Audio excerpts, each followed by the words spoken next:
So are you, Ray? All right, we're live, playing in traffic. Loose League's own creation. I'm Ray Guarino, Motormouth Radio. I get to hang out and get coffee and stuff. But tonight we have a very special guest, a good friend of mine, Mr. Lenny Houlker, who is a master of so many different things, got a lot of history, and we're going to get into it. We're going to find out right now exactly. But Lenny, the reason I asked you to come on the show is because a few weeks ago we got into a discussion about EV cars, which is following on the radio show as well. And there's a lot of heated discussion, and a lot of us don't know, much about it. We really don't know the ins and outs. And then on a conversation with you, I found out, holy shit, this is what you're doing for a living. So, yeah. Tell us what's what we'll I don't know, because we'll kick it off slowly. How do we even begin with this subject? Lenny, just tell us a little about your history. All right. So basically, I'm a gearhead, and I grew up in the family business, which is automotive repair. I worked in my dad's shop until his passing in 2005, and started when I was, an ankle biter. Basically, I have 3 other siblings, and driving, 4 kids, and my mom went home on a Saturday, and she said, "Yeah, you got to take the 2 boys to work with you because she's got to take care of 4 kids." So I started at my dad's shop, and ever since then, worked on cars. Then I went to college and started out in Nassau, and I was actually as a student aide for Ray. And then, graduated, started in electronics and then moved into engineering. And so currently right now I'm a senior engineer for Underwriters Laboratory. So I do right now, my current role, I look at uncertified products coming into the US, well, either made in the US or coming in from abroad. So right now, I'm doing a lot of electric vehicle charging stations, and also we're getting into wireless charging for vehicles. So like right now I'm working on one project with one company in Pennsylvania. They have it now fully working up in Europe, but and this is all, we'll go one step further back. This is all spurred by the infrastructure bill that was passed by the government. And so right now there is a push to get EVs on the market. And so part of that infrastructure bill is R&D and development. And so a lot of companies now are coming out with systems for EVs, because if you make it and people buy it, then it's just the more systems that are out there will spur more of the people will actually buy the vehicles. Mm-hmm. So earlier this year, I got involved with a company in Pennsylvania. Like I said, they're making wireless charging pads, and for them, the first phase is for municipal buses. And so basically they're installing them in bus depots. And so when, the bus go back to the station at night, they're going to be charging up wireless. And it's basically the same premise as your wireless charging of your phone, but more on a higher scale because it's inductive charging. And so, the buses are now being equipped with, they're battery electric buses. And so when the drivers pull up at night, they charge up for the next morning. And in some cases, it doesn't even take that long. I was going to ask you, how long does it take to charge a bus? Well, how big is a battery in the bus?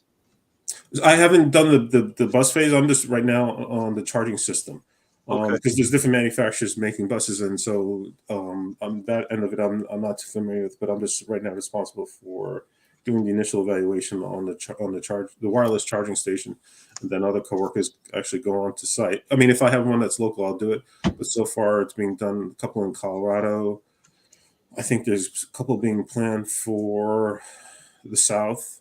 They're not ready yet, but it's different phases depending on the municipalities that are coming on board. Okay. So it depends on also the capabilities of the different manufacturers of buses. But it's supposed to be, because it shouldn't matter who should, as long as the charging system, the receiver, and the transmitter are working together. It shouldn't matter who manufactures, so long as both the charging pad and the receiver are able to communicate and charge up the buses.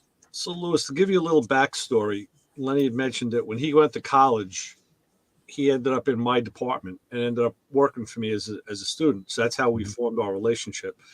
So we have an electronic background together, so we may kind of talk a little. Maybe like in The Godfather when they're in the restaurant, and he says, "You don't mind if I speak Italian, do you?" Like, we may end up going to like some language that maybe is like a little off the chart. But the thing that we had a charging pad for the cell phones a couple of years ago. My wife used it. I never did, and I was always curious how the thing actually worked. I wanted to take it apart.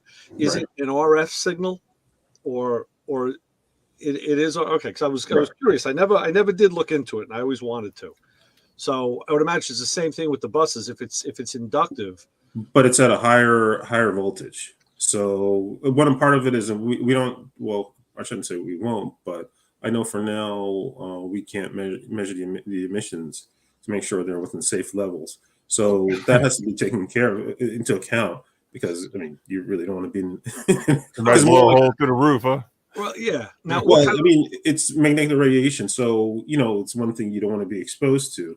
So all right, we are talking radiation. I was going to ask you, what type of emissions are we talking about here? Right. Okay. So at least then that needs to be measured to make sure it's within the required tolerances. So at least then, there won't be a threat to someone being in that area.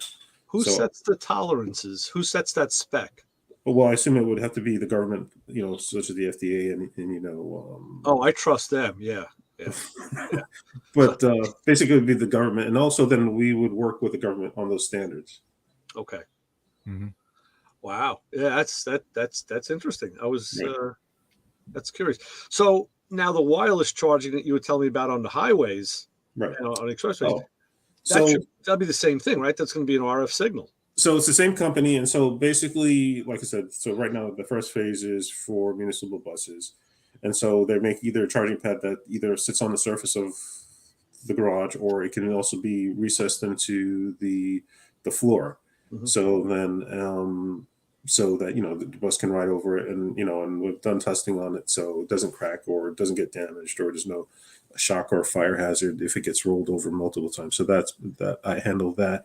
But then I think what's going to happen in the second phase is that they're now also working with automotive companies to now gear up the electric vehicles for basically the American Southwest like never before. These deserts, canyons. I made the stupid mistake of opening something that Brian says. Brian, damn it, don't do this. We're going to commercial. Yeah. So the second phase is basically what they're planning, because that's going to be a huge part of the infrastructure. Is they're going to be putting these wireless charging pads in highways, and so now as you're driving along, there won't be a need to pull over at a stop to charge up, because now you'll be charging up as you go. So now, if they do that, you'd have to have some miles of that laid down, right? Exactly.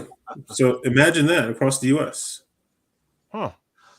Probably start on the major interstates and work probably. I mean, you probably won't see it on the local roads, because again, there's plenty of those charging stations at Walmart's, Targets, companies. I don't know, Ray, are there any installed? Len, this is not going to be Brian just saying. This is electric buses. Ooh, okay. all parked next to each other, and we're having a barbecue. Okay, that's a cookout. I know when these things go, they're so hot and so ferocious. Right. Yeah. So is that one of the charges you put in? No. No. Yeah, I could see. I drive city bus here locally in Youngstown. Okay. And I think the rumor is that we're going to probably get some of those buses. Okay. And they're doing a lot of sneaky work around our garage. We don't know what they're doing. They're building and redoing concrete and stuff. So it might be heading our way. You never know. I mean, right now, do you have natural gas buses? Yes. Okay. Diesel. Okay. Diesel. Okay. One of the guys, one of my friends who's at the UD, he's actually a bus inspector for the MTA. So I can ask him if there's anything going around in his area too. I guess that there probably is in New York. I mean, right? Right, because I think not too long ago I heard now if congestion price goes through I think they were also talking about buying electric buses to help keep emissions down in areas where now folks are going to be trying to enter the cities, and that's basically the Bronx. So I think that was bantered about. So, eventually it's going to be coming, because again, eventually, especially what happens in California makes its way across the country in terms of the environmental protection and side of it. Yeah. So, and then California already made the announcement that they're going to be banning new sales of gas-fueling vehicles. I forgot what year. But I think they're going to be banning air soon too. Yeah. So, Len, what's your thought on just? I know we spoke about this when I saw you last. Just on the whole infrastructure thing. I mean, because now seeing this from the ground level and knowing the electrical end of it, I mean, okay, a bus facility can do it, and things like that. But what about I tell people, just go to any intersection in Queens, pick one. I don't care what it is, and just look 4 directions, and you're going to see 2 ribbons of cars on each side of the street as far as you can see in all directions, and that's one intersection. Right. So if all these cars have to charge electrically, is it possible? I'm not going to say it's not. I'm not going to say it's not impossible, but there is going to be a need for, in the tri-state area, there is a lot of old wiring, and you hear it on the news, and it's not like I'm making a false statement, but during the summer, where everyone's trying to use their ACs, and they say you got to reduce your power consumption. There's got to be investment in the grid, and that means a total overhaul of the wiring. And they did that in California this summer. They asked for people not to charge their EVs because, or not, and turn the AC up to like 72 degrees because of the EVs. So, well, the thing is, on this show, you can be totally honest. No one's. I don't think anybody's going to hold us. Lewis, at least so far, in the 7 years I've been doing it, no one's knocked on my door. The black SUVs haven't come to my house yet. And we said a few. Well, it came to mind, but they were my hoodlum friends. Yeah, right. So, I mean, like I said, it's evident. You see it. So in the end, there's going to need to be a huge infrastructure investment in the grid if you want this to work. Now, if anybody's gone to the Home Depot recently just to buy a spool of 14-2 wire to do some work in their house, they've seen that it's gone up kind of like the cost of eggs. Right. Where that wire is real expensive. So now you look at all your poles and all, that's not 14-2. That's a lot bigger. Yes. The cost is going to be, I don't personally, I don't think they can do it. I don't think it's possible. But here's a question I have. All right, right now, this administration is pushing it real hard. So what if you get an administration in that doesn't really want to push it that hard and slows it up? You know what I mean? Because that's very possible in the near future. Yeah, right. Anything's possible. So in other words, you get all your money right now before something else changes and get it in. Yeah. Yeah. Because that's why now you see there's, I don't know if recently last time you've been to Target, but now there's a lot more. Some of them they have the Tesla charging stations. Mm-hmm. I shouldn't say a specific Tesla, but you'll see more EV charging stations because they're getting funded to do that. Yeah. So if it's there, then people use it. Then it just spurs, more people might buy the vehicles. Even at the college, a few years ago, they built the life science building. It was a green project. It was a LEED certified, and all of a sudden, 2 or 3 charging stations popped up in the faculty parking lot. Right. And I asked a few people at the college who I knew, "Hey, where'd they come from? And what's with that?" Like at the time, really not many. Nobody had EVs. They said, well, that was part of the deal. The college was able to get another tax credit. The building was already LEED certified, but they got another tax credit if they put 3 charging stations within X amount of feet of that building, and that's what they did. And now they're in the front of the campus too. They're over there by G building. They did a bunch of that. Right. So it all comes down to this role. It's all about and I think those anyone using it, I assume they don't have to pay for it. Oh yeah, well some of the people we know, one of the guys we know, Craig has a no, they don't. It's free. Right. Because I was telling Ray I did a job in near Princeton, and it was at a mall, and that station you have to pay for, and so it was not a Tesla, but another brand. And so, from what I was told, the individuals are pulling up for charging, they have to pay, I think, 43 cents to charge, and Per kilowatt, 4 right, cents per kilowatt hour. as opposed to a homeowner, I think it's far less. I think it's 5 cents. Wow. So, right. Yeah. So when you're out on the road and you're stuck and you really have to have that charge, now you're really going to bend over and pay what, like, a couple 100% more than you would if you were in the confines of your house. That's nice. Well, and then the other thing is also the charging stations that you probably will get for your homes are not the high speed chargers. I mean, you can get them if you want to pay for that. But do you know what the rates are? The charging rates between? I know if you put a 220 system in your house. One of the guys at the shop has a Tesla, and he put a 220 charging station at his house. okay.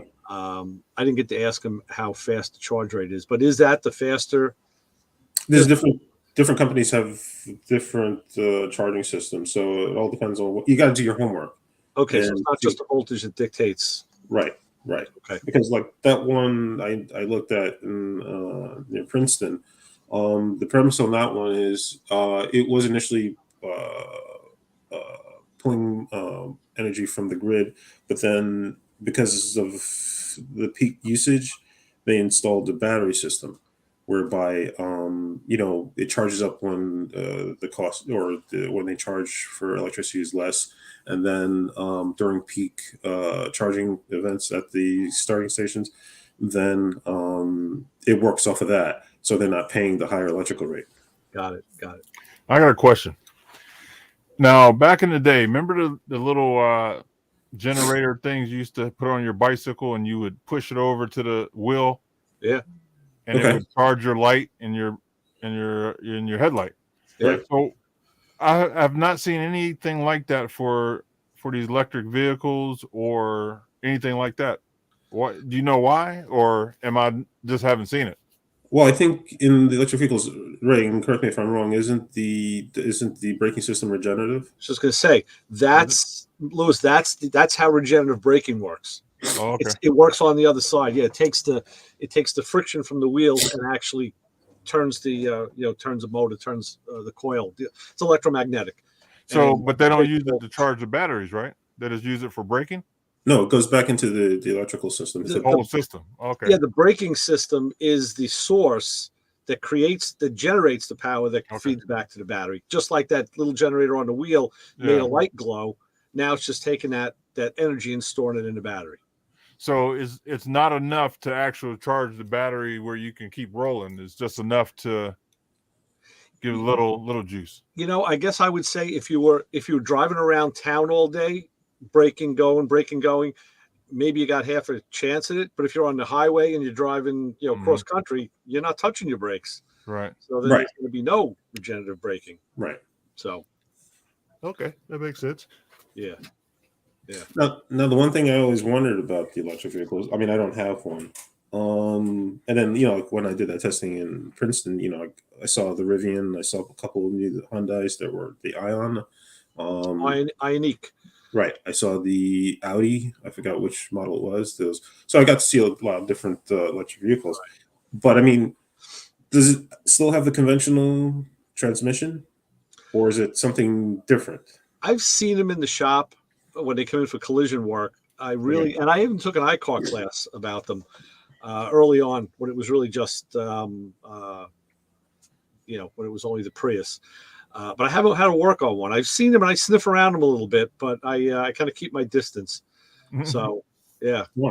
I believe it's motor direct to a wheel or to wheels, because some Teslas are all-wheel drive. And motors on all four wheels. Right. Yeah. Yep.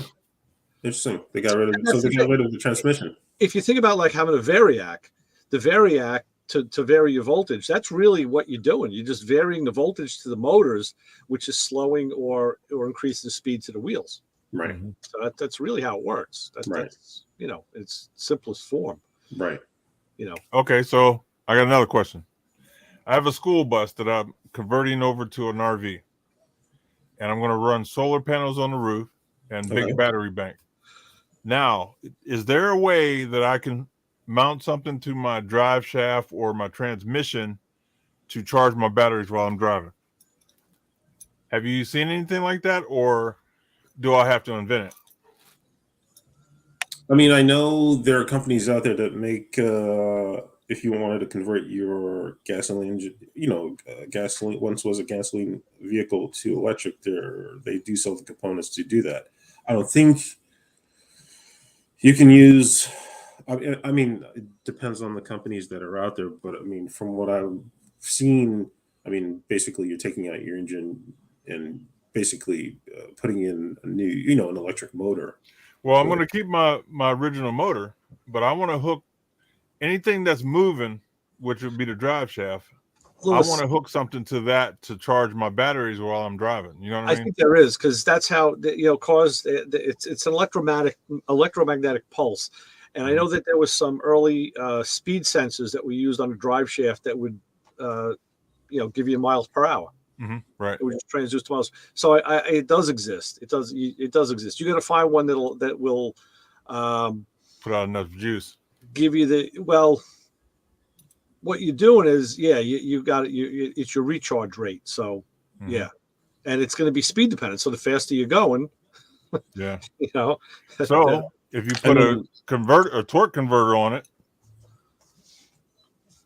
All right. I don't know if you have to go that far though, but the other thing is there's got to be another piece of circuitry. You got to have some sort of a voltage monitor regulator. Yeah, well, I said monitor specifically because you want it to monitor the voltage coming out, and like a comparator, see what the state of the voltage is in the cells or in your batteries rather, and then see what you're drawing off that drive shaft or wherever you're pulling it from. It would compare it, and at some point when the drive shaft, when the output meets or exceeds what the batteries are at, shuts down. Stop. Right. Right, and it can just shoot sparks out. I can be like a lowrider and shoot it out the back. Exactly. All right. Well, I'm trying to become a major geek in this stuff because I love tinkering with stuff and fabricating and everything. I love it all. So I mean, new business has been started with the advent of the electric vehicle, because I know like some business or startup where folks would go around and they'd buy Teslas that have been in accidents, and they would sell, get the batteries. Yep. And then, they would, resell it, and it was far cheaper than buying it new. I mean, and I assume they tested it and made sure, hopefully there was no issues. But then, I knew that was a big business. Yeah, a lot of people are doing that in these school bus conversions. They're using those batteries. Right. I was looking at Nissan Leaf, but it's so much work to mess with those batteries. It's kind of. The other thing is, it's very important to know what you're doing, because you're talking about high voltage with those batteries, and you got to be safe. So, now, you got to have PPE, protective gloves, and you got to know what you're doing, because then you're talking about high voltage circuits and wiring. So that's the other, other part about if you want to tinker around with electric vehicles, you got to be aware of the hazards. Brian, we'll talk about special tools also. There's already special tools that they sell. As I remember on the Prius, it was like 600 volts. Those batteries were 600 volts. So yeah, you don't want to get that zapped by that. No, that's like you showed that video. I mean, that's potentially extremely shock hazard as well as a fire hazard. Oh yeah, right. So it's important, if anyone's going to, at least learn as much as you can in the beginning, and not just delve into it. I've found that the prices of the batteries are coming down, so you really don't have to get into that. Like they. This was a couple years ago when people really started getting into the bus conversions, and they were doing that. But the new batteries, they're cheap, not cheap, but they came down. They were $1,000, $1,500. Now you can get them for $600. Less expensive, yeah. Yeah, it's still high, but it looks better when you go to get them. I mean, we heard word that well, I think it was when the price of the batteries were high. Some companies, the dealers or the car manufacturers, going to come out with a system where to change, you'd have like a mobile station. So if you're pulling off the side of the highway and you're having issues with your battery, it would be an automated system where you drive in and basically it would change your battery for you. I don't know if that's still on the table. Oh, I remember hearing about that. Right. So, different things are being planned, but, again, it comes with cost and then what areas are they going to put this in? So, there's still a lot of different aspects to it. You never know, it still could be feasible, but especially, there's a shortage of minerals. And so now they're working on rejuvenating current batteries. So at least then they can extend the life of it. But, there's different things on the table. Yeah, speaking about the metals, just to divert a little bit, our gracious governor just said she was talking about the catalytic converter thefts and was saying she's that the one way to help combat it is to have the VIN etched on the cats so they could be traced back. Okay. First of all, I wonder who's making that database to trace back to know where it belongs. And second of all, she wants to require dealerships to do it. So as my wife and I were just driving around yesterday and today, as we're going by deals, I said, look at all the cars in that one. Look at all the cars over there. I said, some of these cars have 4 cats in them. Yes. I said, now, who in the dealership is going to be charged with going under there and do it? You got to pay somebody to do it. I'll do it. Yeah. Well, I'm saying, and you're going to etch it. So, okay, is it going to be etched like an engraver? Or is it going to be more like an acid etch? Like, how are they going to do this? There's equipment involved. Where's that coming from? Right. And, if the deal is doing that and it's costing them, that cost is going to go roll downhill right back to the customer who they're saying they're trying to do the best thing for. Right. It's funny because I had this conversation with, I had to get parts for a buddy's car and because it was actually a catalytic converter, and so it was for his Hyundai, and I had to go up to, I think it was near Hartford in Connecticut because they had one, and I brought up because then we talked about and they were also having theft issues up that way as well. Oh sure. And I said, well, why don't they just tell salvage yards not to accept it? If they're selling it back to salvage yards for money, or I think what's happening? They're actually want the elements out of it, so it may not be going to the salvage yards. They just might be just selling it on the black market, and someone's melting it down. Yeah, and they busted I think 3 guys or 4 guys in the Bronx today. Okay. They had 3 catalytic converters. It's like, come on, you couldn't get a better bust than that. They're ripping them out like at night by probably by the hundreds, but. They're going to make I'll go back 15 years ago. My buddy Gary had a Meineke shop up in Brooklyn, and it just happened to come up in conversation. He had a guy that, when you're at a shop, there's guys that come around to buy scrap. They'll come and take your aluminum, the steel. There's guys come take the plastic, the bumpers and all. Right. And there was always a guy that would come and take the cats, and he'd buy those. So I happened to say, I said, I happen to have like 3 cats because I did 2 of my own cars and 1 on someone else's car. He goes, oh, the guy lives in the same town I'm in. He goes, oh, I'll have him stop by your house. So gave him the contact information. The guy came by. I think he paid me like, I don't know, at the time, maybe about $180, $200 for these 3 old cats. No. Like, great. So he was recycling them, on a larger scale. So I know that business was in effect then, and it still is now. Right. Now they're just trying to stop the theft end of it. But and when the cordless sawzalls came out, that was a wrap, boy. That was it. Man. One of my buddies who's a retired city cop called a radio show a while ago, months ago, and said, here's the new thing. He said, if you hear loud music outside from a car at night, check it out. Because what they're doing is they're rolling up, blasting the stereo to mask the sound of the cordless sawzall. So I said, okay, well, that's good. Where I live, I'm in suburbia. It's quiet where I am, relatively speaking. So it'd stick out like a sore thumb, the music. But in Queens and Brooklyn and the Bronx, Len, Yeah.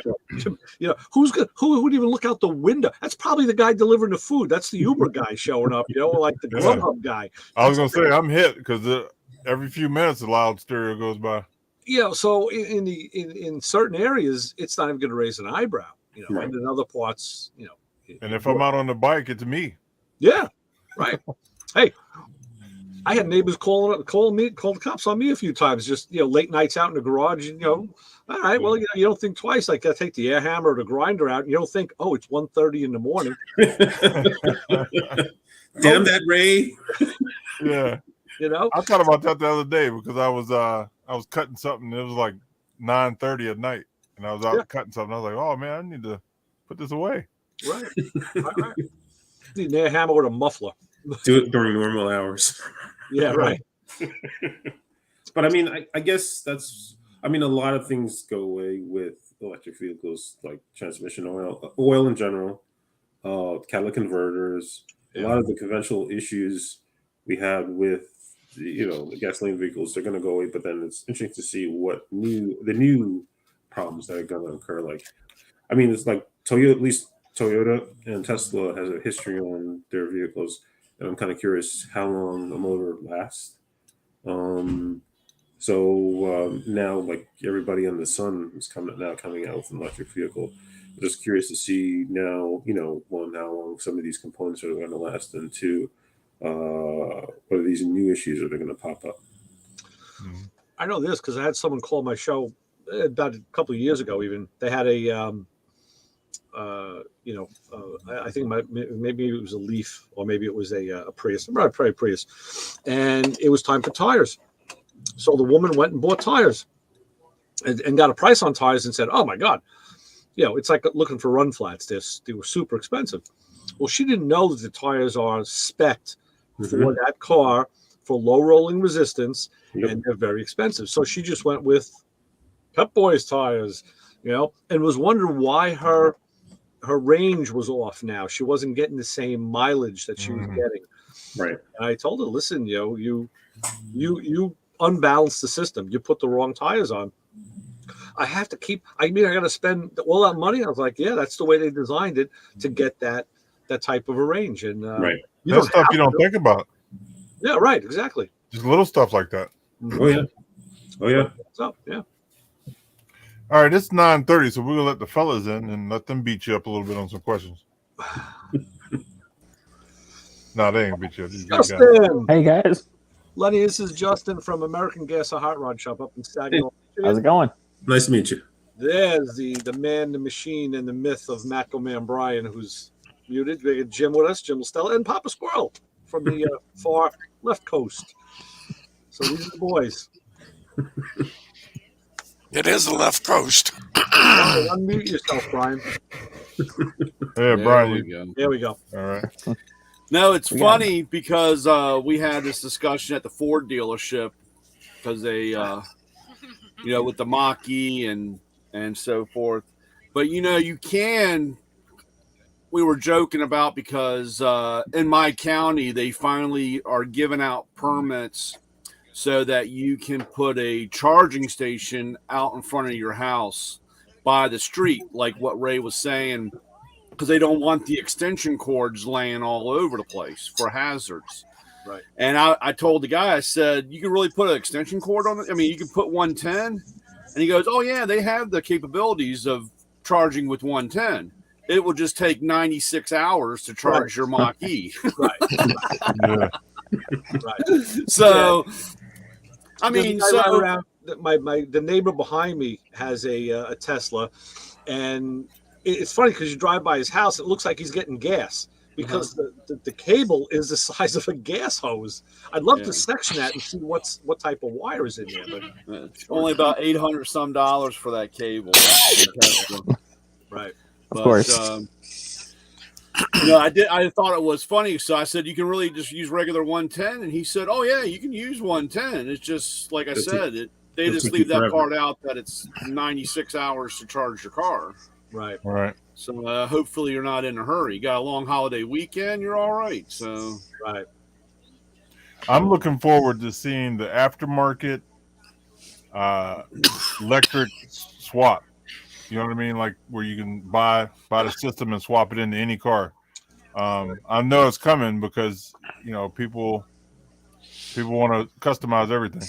I think I heard the American Gas Hot Rod Shop is going to be the first to spearhead that project in the country. They're going to make a plug and play, and they have a guy who You've heard that, eh? do it in your driveway. Yeah, it's on the internet. Yeah, That makes one of us. I mean, there's places that already do that. I mean, we have a couple that we have a 914 and what's that other thing that came up there? It was a 914 that was all electric, and God, was it a Subaru or a? Yeah, they need head gaskets, so they decide to electrify it. Yeah. Brian, tell Lenny about what your friend did at his gas station years ago, because that's still a phenomenal story. Yeah, a buddy of mine, he owns a gas station. He's the first and only so far that pulled out petroleum tanks and made it an EV charging station. Really? Okay. And he got a lot of this from his daughter because they're talking about all this electric stuff, and he pretty much he went through, pulled all the electric, the gas stuff out of the ground and put in charging stations. And I'm not, but he is first petroleum gas station that converted. See, and this conversation came up with one manufacturer of a system where we were talking about this. And I guess the issue is that basically any gas station is going to be considered a Superfund site because of the gasoline. And if it leaks into the ground, then they got to really. Potentially. Even with all the new, here in New York, for how many years it's been 25 years or so, they've been retrofitting the tanks. And if if a new guy takes over, they inspect the tanks. If there's steel, they got to come out. You got to go with the fiberglass. There's no way around it. Well, that's why it put a lot of the mom and pop gas stations out of business, because I think they required them to now do it they had to do it more often, changing out the tanks, because they didn't want the potential of gasoline seeping into the ground. Right. So that did come up, and I guess and your friend did it. I mean, I know I was talking to someone locally here about it. I mean, it's not a bad thing, but then I guess there's that cost, because then they're still going to need to test the soil to make sure there's no contamination, and so it's not a bad idea. It's just no. I mean, like I said, it's a slow process. I mean, he gets a lot of people, all over the place calling him, asking, because the first thing out of their mouth is, "What kind of money are you making?" And of course, it's a whole different breed, because it's not every. What is it? Probably less now, but 1 in 50 cars are fully electric now, right? I mean, on the road. I mean, a fully electric car, to rely on that is pretty low at this moment still. It's not where you're getting 15 of those on the road, right, compared to what the growth. But, and then it is, when he did this, I feel bad for him in general, because what he did was, he didn't put in a sub shop, or he didn't put anything in, because, when a person comes, it's still at the minimum of 15 minutes. That's the minimum, least amount of time. That's still a quick charge. So he probably installed high-speed chargers. Yeah, they put high-speed chargers, but, it varies from anywhere from 12 to 20 minutes. It depends on the car that you have, the manufacturer. And so, but he, it's a smaller part of town. He said, he wanted these people to come here, and then, if they wanted to go get a haircut or go grocery shopping, or there's a few different places to eat, he did not have that secondary generational income coming in keeping them there at a coffee shop or whatever. Right. So when you only have 6 pumps, or I think he's got 4 or 6. I mean, that's a lot of real estate tied up. Now, granted, they are paying, something like 43 cents or 44 cents, kilowatt hour or whatever. But, still for letting somebody sit on your lot for over 20 minutes is kind of a big change in his purse. That's what we call, Brian, a missed opportunity. Because if there happened to be a nice big white truck with a real cool logo on it that had tools on one side and like breakfast burritos, hot dogs, and tacos out of the other side on the back. Right. That's right, Justin. Easy to convert. Ray, we can't talk about that stuff because I'm in the middle of re-signing my contract. We're all official now, We gotta, we can't. This is being recorded, so I have to. We can't have side thing going on. Listen, as we say on the radio show all the time, don't worry, no one's listening. Yeah. We're okay. Macco branded tacos. I know. Macco burritos. We call them Macoritos. But I guess in the end, there is going to, as you all know, they're pushing for it, and there is a huge investment in it. And so, it's here, but, there's going to be the drive to get more of it on the market. Yeah. So it's coming. And, you're going to see, especially now if more states follow California, and they, they're going to stop the sale of new gasoline engines at some point in time. They're going to have to start gearing up for more EVs. I think what they should do is get all the guys who are stealing the cats, ship them off to the California border with their battery-powered sawzalls, and just let them cut California off. No,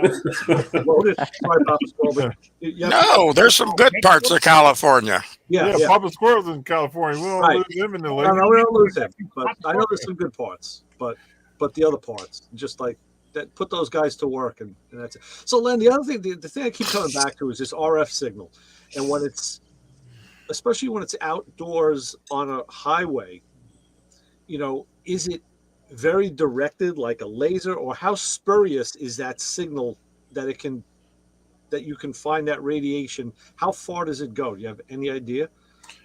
I'm not on that side of the testing, but it has to work within the envelope of where the receiver is in the vehicle to where the charging pad is. How big that envelope is? I'm saying, I'm thinking maybe even that you're doing this at speed. So I'm wondering if speed would help direct it, or if speed would help diffuse it. We're talking about the scene here. It's unfortunately I can't answer that part of it because again I'm not involved on that end of it. That testing on that end. Yeah, I'm not. That intrigues me. I'm kind of curious because that's something that they have to look into. Right. Absolutely. Even now you go to a hospital, you can't. They want you to turn the cell phone off or any other electronic. What about the road that goes right past the hospital? I wonder. I had a couple of questions about the electric buses and the wireless charging, because I'm just curious, how much current are you talking about going, to charge the battery, and especially wirelessly? High current. How high? Hold on a second.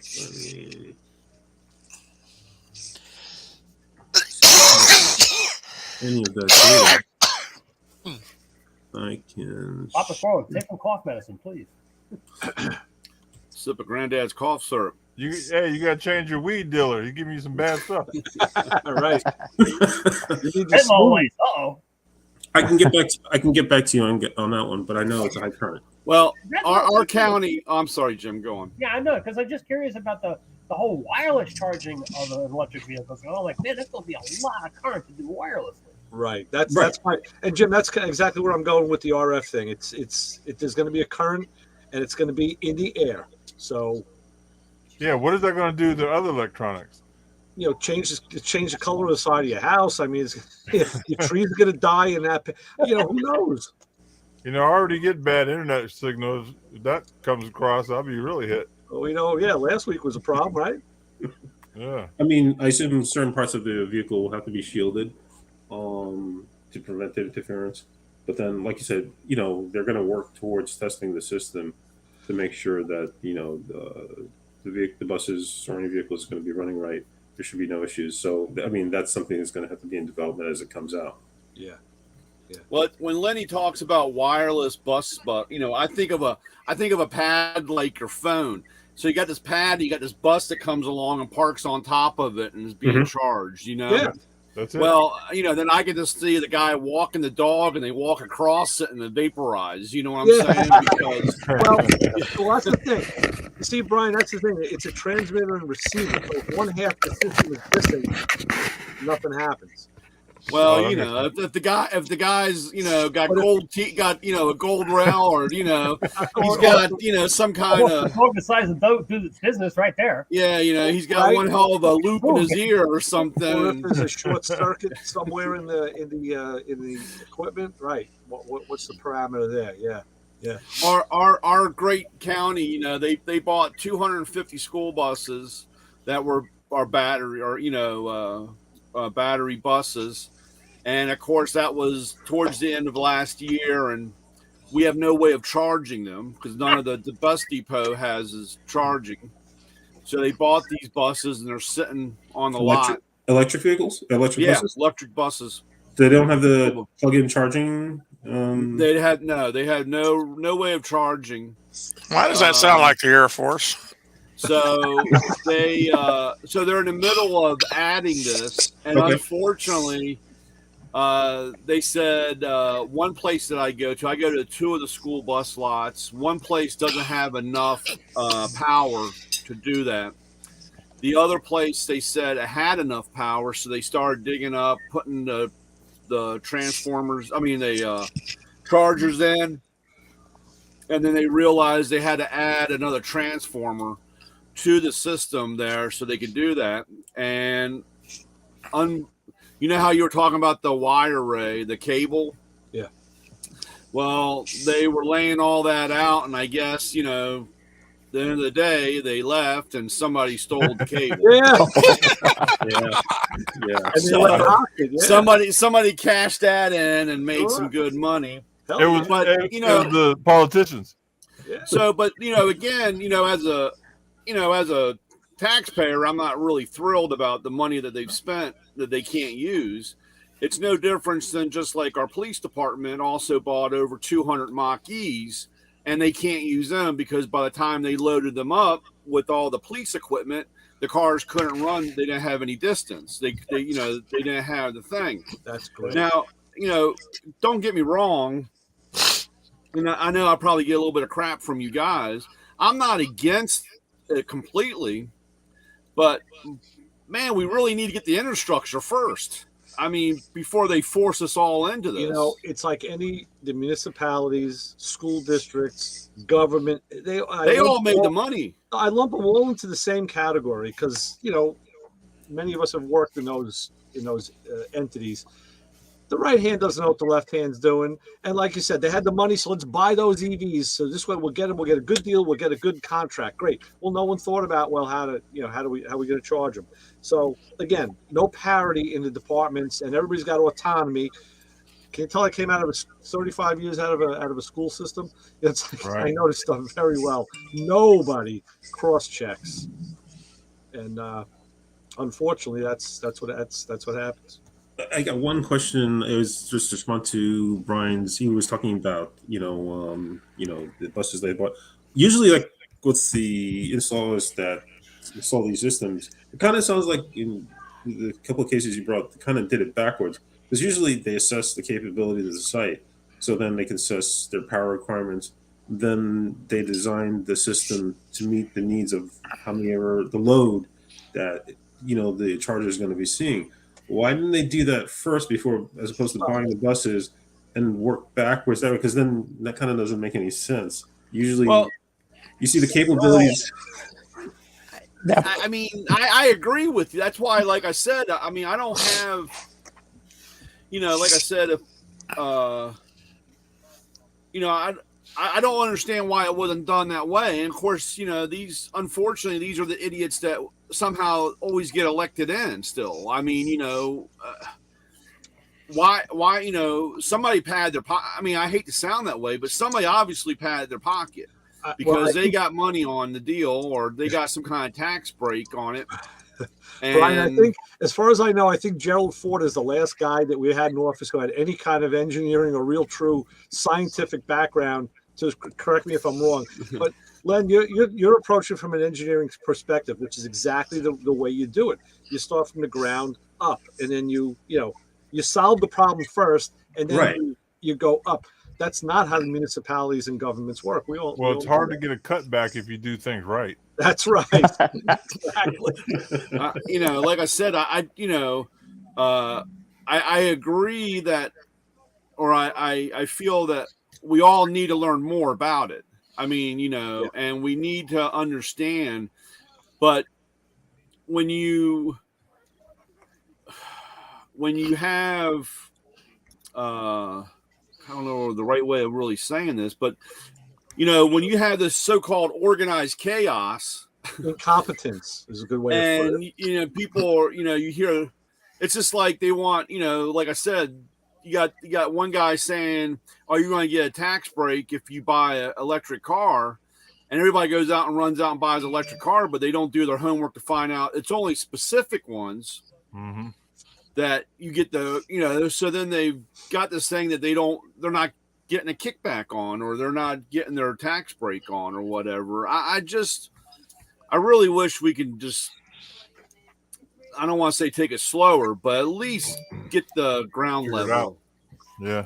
Know what we're doing. Cause we're paying people all kinds of money for all kinds of stuff. And I guess eventually it will all come together, but I think the thing is, politician, it's such a hotbed topic and such a cutting edge thing. The politicians and municipalities, they want to get in on the ground floor. They want to be looking like they're doing the right thing. They want to look forward thinking and whatnot. And they just do it the way they do everything else without doing any research, backwards engineering or forward engineering, and just saying, "Hey, look, we're doing this for you." Yeah. Now give us more money because, we didn't do it right. Are you government funded, Lenny? No. Oh, You're a private Underwriters Laboratories, Brian. Yeah, UL. The guys that put that seal on everything we. Oh, really? You're that guy. Yeah. usually I get that. I mean, manufacturers know I am, especially my accounts. But then usually, like folks off the street, if I go to Home Depot or if I'm just shopping. And then, especially if I'm working, wearing my work shirt with my logo on it. I mean, a lot of folks didn't realize we were actual people. They thought we were just a brand. And so when they see, "Oh, you're actually real," I said, "Yeah, we're real." I mean, and that's the main goal of our company is public safety, to make sure anything that anyone buys there's no hidden shock or fire potential, because I'm going to send you a video, and I just saw there's a guy I watch on YouTube. He does home repair, all sorts of home repair, mostly that's what got me to it, because he does electrical stuff. So it kind of found me, and then he does other stuff, concrete and whatnot. But he showed this outlet that was a regular duplex outlet, but it was a feed through. It had wire fed through the thing, and you could add it on. And he said they add these on in condos and in motorhomes, and they're very big in trailers, trailer homes. So, and he has a couple rental properties. He said one of these was in the rental property and it failed, so I had to go check it out. And he did a video on it where he opened the back, and on an outlet, you either can typically wire around the screw, use the harp type lug, or you could back wire. Some of them have a back, right. Some of them have, you can just push the wire through it, it'll grab.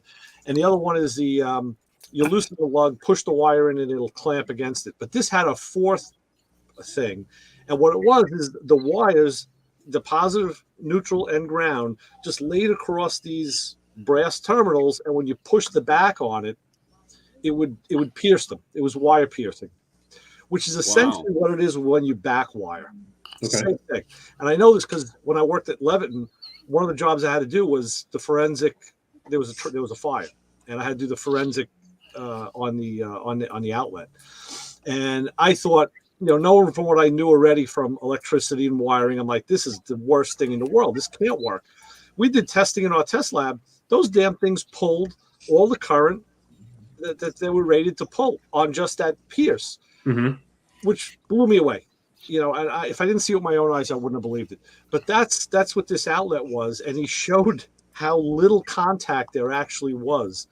And he said this thing is UL approved, and he mentioned another entity too. I forget what it was.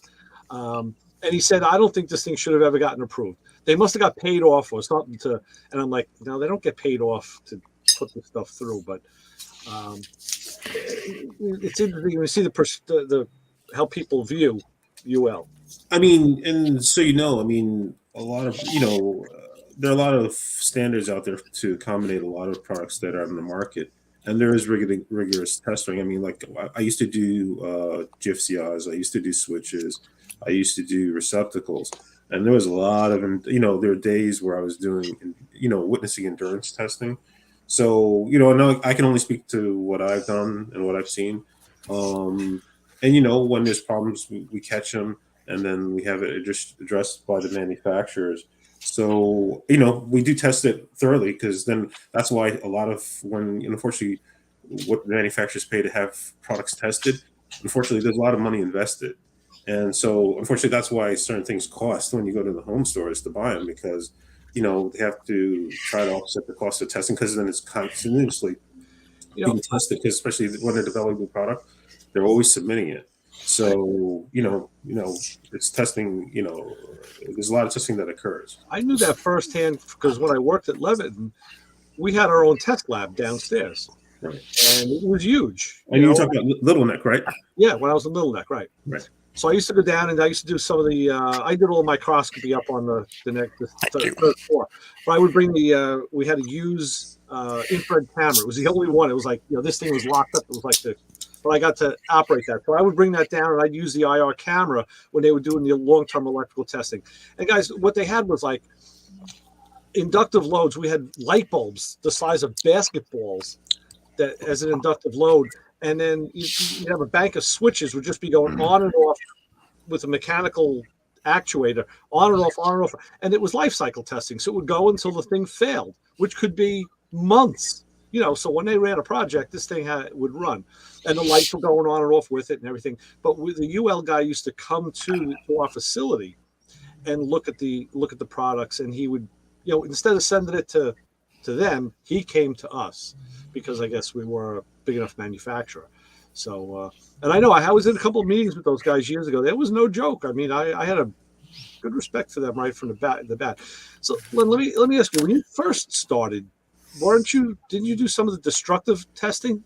What do you got there, Brian? This is the charger off of my thing. So you're the little UL guy down here in the corner, right? UL, yes, you own the circle. So what's all these other guys here? Are those other companies? Instead of just putting a name, they all have a logo? I mean, is this a fashion statement? Those are other testing certification bodies. So Canada, right? And it could be for also other countries. Like C is for Europe, and it's hard for me to see your. Oh, okay. Well, like I said, yeah. What's the Canadian one, Len? I thought that was a C something. Well, the UL mark. So the UL mark, that one, it looks like it has the C and then the US on the outside of the circle. So that's both for good for the US and the Canadian market. Okay. Oh, so these are other testing. I mean, some of these places could be other testing equipment. I mean, places. Testing labs, and also certification bodies for other countries. Like, do you see like a CCC on the backside of that as well? Yeah, there's a CCC with a circle. Yeah. Mm-hmm. So that's for China. So that's indicating that chargers also can be used in China. Okay, because I was just wondering because I mean, like I said, I've noticed that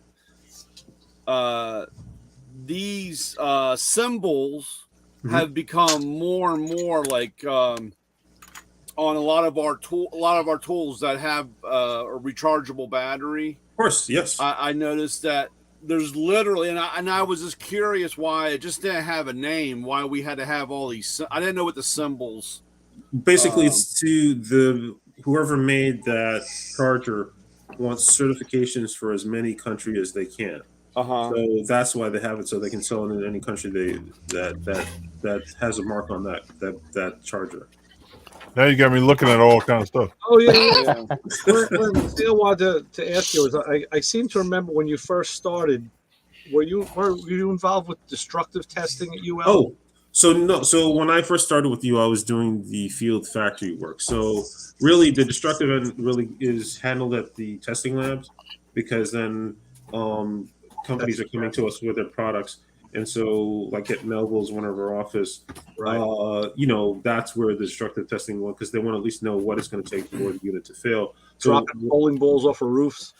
So going back to the symbols now, of course, I sent Ray one of these books, and this is the Bible. This is, a Bosch automotive handbook. Now, of course, in the electrical 6, I mean, this will tell you anything under the sun on how anything works. Okay. Automotive. I got mine. And when you get into the symbols, I was looking in here because, being automotive equipment, I was looking at symbols here, trying to figure out what all that was. This book is too old, though, Brian. And Yeah, well, I know that. I know that, but I still looked. I mean, there's nothing wrong with looking, but then probably it really didn't reflect. You wouldn't see a lot of those markings in, because they mean something totally different.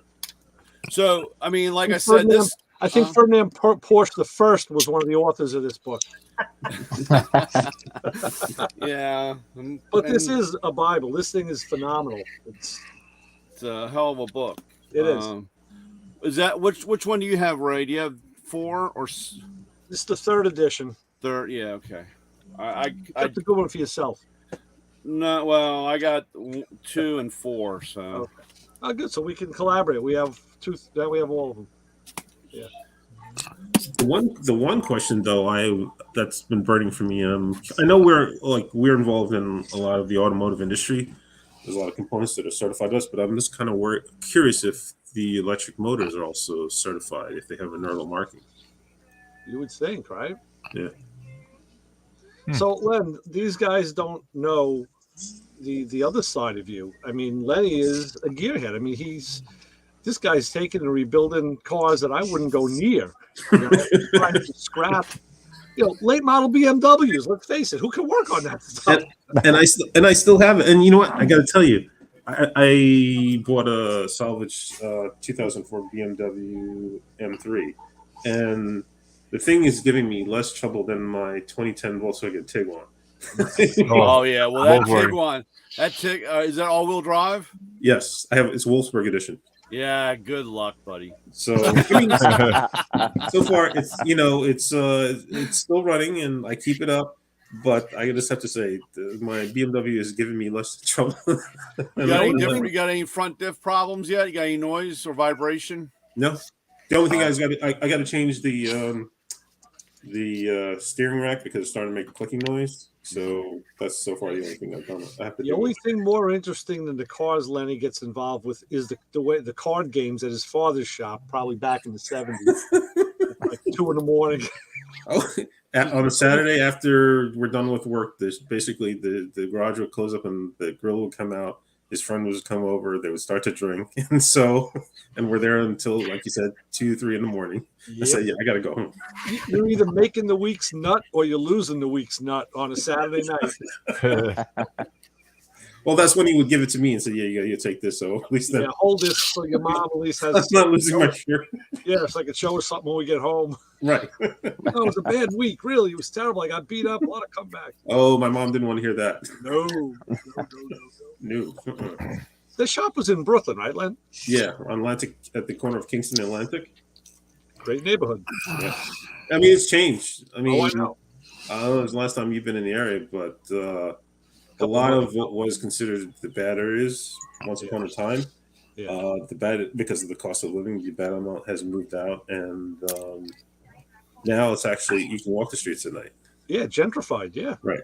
Like East New York is not East New York anymore. Like our buddy Chris, the apartment buildings he owned was in part of East New York, and then when he told me like he lived in East New York. Well, Clinton Hill. Like Clinton Hill, it was an old name that they never used. No, it was East New York, but it was that there's always names associated with towns that you just never know about because they're old names and they don't use them anymore. They went back to using the old names because nobody knew them. They didn't have the association with the bad name. Right. And I'm like, that's where your buildings are. He's like, yeah, but you know what? It's all yuppies now. He goes, I'm totally turned over. Totally. Right. So, Yeah. And there's so much new building. It's not even funny. I mean, I don't know how long you've been to Long Island City, but it's changed so much. I mean, It's Chinese. No, I mean, I used to go to We thought Fu Ying was bad. I used to go to Eagle That's Electric. Flushing for you guys who don't live here. I used to go to Eagle Electric. Eagle, yeah, that was one of our competitors. Yeah, And I think Swing Line was right. And I think you guys there was a Leviton building on the other side of the cusp. Greenpoint. Greenpoint, yes. That was actually the manufacturing plant where they would stamp all the brass components for the outlets and switches, and actually that was I got to see that place before it closed down. In the 80s. Yeah. And the building's still there, but Yeah. now, like with the Eagle buildings, a lot of them, well, they sold off all those buildings. It's and so now they're high-rise homes. Right. So it's changed. It's very different than what it was. So you said that was a 2004 BMW BMW. M3. Yeah, the M3. What is that? E46 or whatever. Yep. Yeah. Mm-hmm. And I love it. And it only now has. I bought it with 10,000 miles, and now it only has 64,000. Oh, yeah. So I baby it very well. Yeah, but at least you're using it. Yes. Yeah. But now I got to do the vanos because the seals are leaking. So, and I got to do the lifters because now it runs a little rough. So, So of course that's brought us to talk about tools on many occasions, Brian. And I said, well, I got a guy that you can talk to. I got a guy. We all got a guy, and so Brian's the one that's hunting down folks to pay their bills. right. Right. In the Harbor Freight parking lot. Yeah. I'm hunting down the bounty hunter. Yep. They're going to purchase, but then paying the bills is. Yeah, I'm gonna have to go out. I'm probably gonna have to go out next week or so. Really? Wow. It's all fun and games until you get caught. Yeah. You get to repossess tools? Yep. Oh wow, really? Okay. Yeah. I did a little bit of that last week, and I got a guy running right now. Oh wow. He's running pretty hard. That's not easy. It's all right. They think that I move like a turtle, but I'll catch them. Slow and steady wins the race. Yep. Just when you least expect it. You move like a snapping turtle. Right. Yeah, Brian will sneak up on you on the all-you-can-eat buffet line at at the steakhouse or at the Chinese buffet, whatever. He'll be right behind you. Won't be the first time. I know. So, well, would they ever design a tool where they're able to remotely deactivate it in terms of you're not paying your bills? So yep. The electric stuff they could, sure. Our scanners are that way. Yeah, I always like those phone calls. You know, now that's something Lenny and I were just talking about scanners a couple of weeks ago when we got together, and then we were talking about the different types of scanners, aftermarket, the tool company scanners, the different brands, and so on. And the question comes up, well, what should we buy? And that's the question I really have never gotten a good answer for. It's well, I don't know. I got some back feed going on there, but we're like one of the only ones that actually have Tesla. So that is Tesla, and you manufacture the scanners for Tesla? No, we don't manufacture, but we have the capabilities of reading for Tesla. Okay, nice. Okay, and we're one of the few. And it's starting. Unfortunately, that was another thing. That was my gripe. Back when I turned wrenches 20-some years ago, is that when they went to OBD2, and they got the government involved, and they said everybody was supposed to be able to do this, and everybody got in, and then of course they made it globally, They gave you just enough information to please the government, but then they all went and had their own separate system. And when I worked at Porsche, they were so secretive that they wouldn't even let us know what they were telling us, because they didn't want that information out. They didn't even want the information out, because they did not want it to get copied. You were joking around about the guys that taking the plastic bumpers. Yeah. No, I know that, but you joke that guys were collecting the bumpers. Well, they're selling them to aftermarket companies. And actually Ford, Toyota, Lexus, they have a core charge on with the dealership, with the body shops. So if you're putting a front bumper on, you have to return it because they do not want that stuff out to the secondary market. Wow. And, that's, again, I joke about it, but even with EVAP or when they were doing gas tanks or radiators, for God's sake, why did everybody have to change the radiator cap? There's 43 different radiator caps for a car. And they make it so overly, you get the government involved, that everything is super overly complicated and nobody wants to steal somebody's information or whatever. But, I mean, it's double-edged sword. I mean, they go into this R&D and then, don't get me wrong. When I've done auto body work and, of course, certain parts you have to get at the dealership. So other stuff, if it's decently made, I'll use it if it's aftermarket. But there's cost in that. And so I guess, I get it.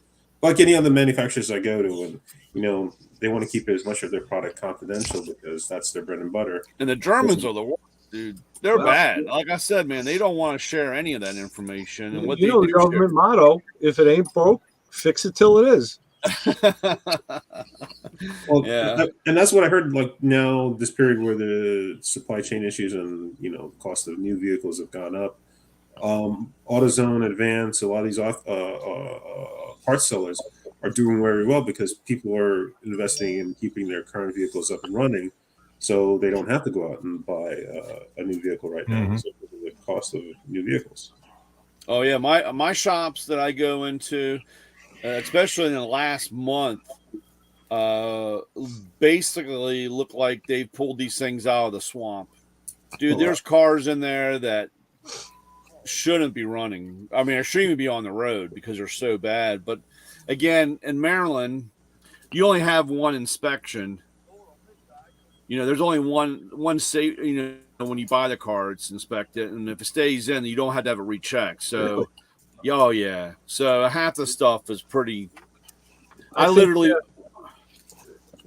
in a shop today, and they had a Honda in there, and the guy was upset because they wouldn't get it passed. Or wondering why, but the whole subframe was rotted out in the whole thing, And I think Isaac is sending all those cars to us from Arizona. Yeah, that's what you need to do, Coach. I guess my main gripe is that. I guess my one main gripe is that like a lot of the technical information on the vehicles, the Chilton or any of these automotive guys.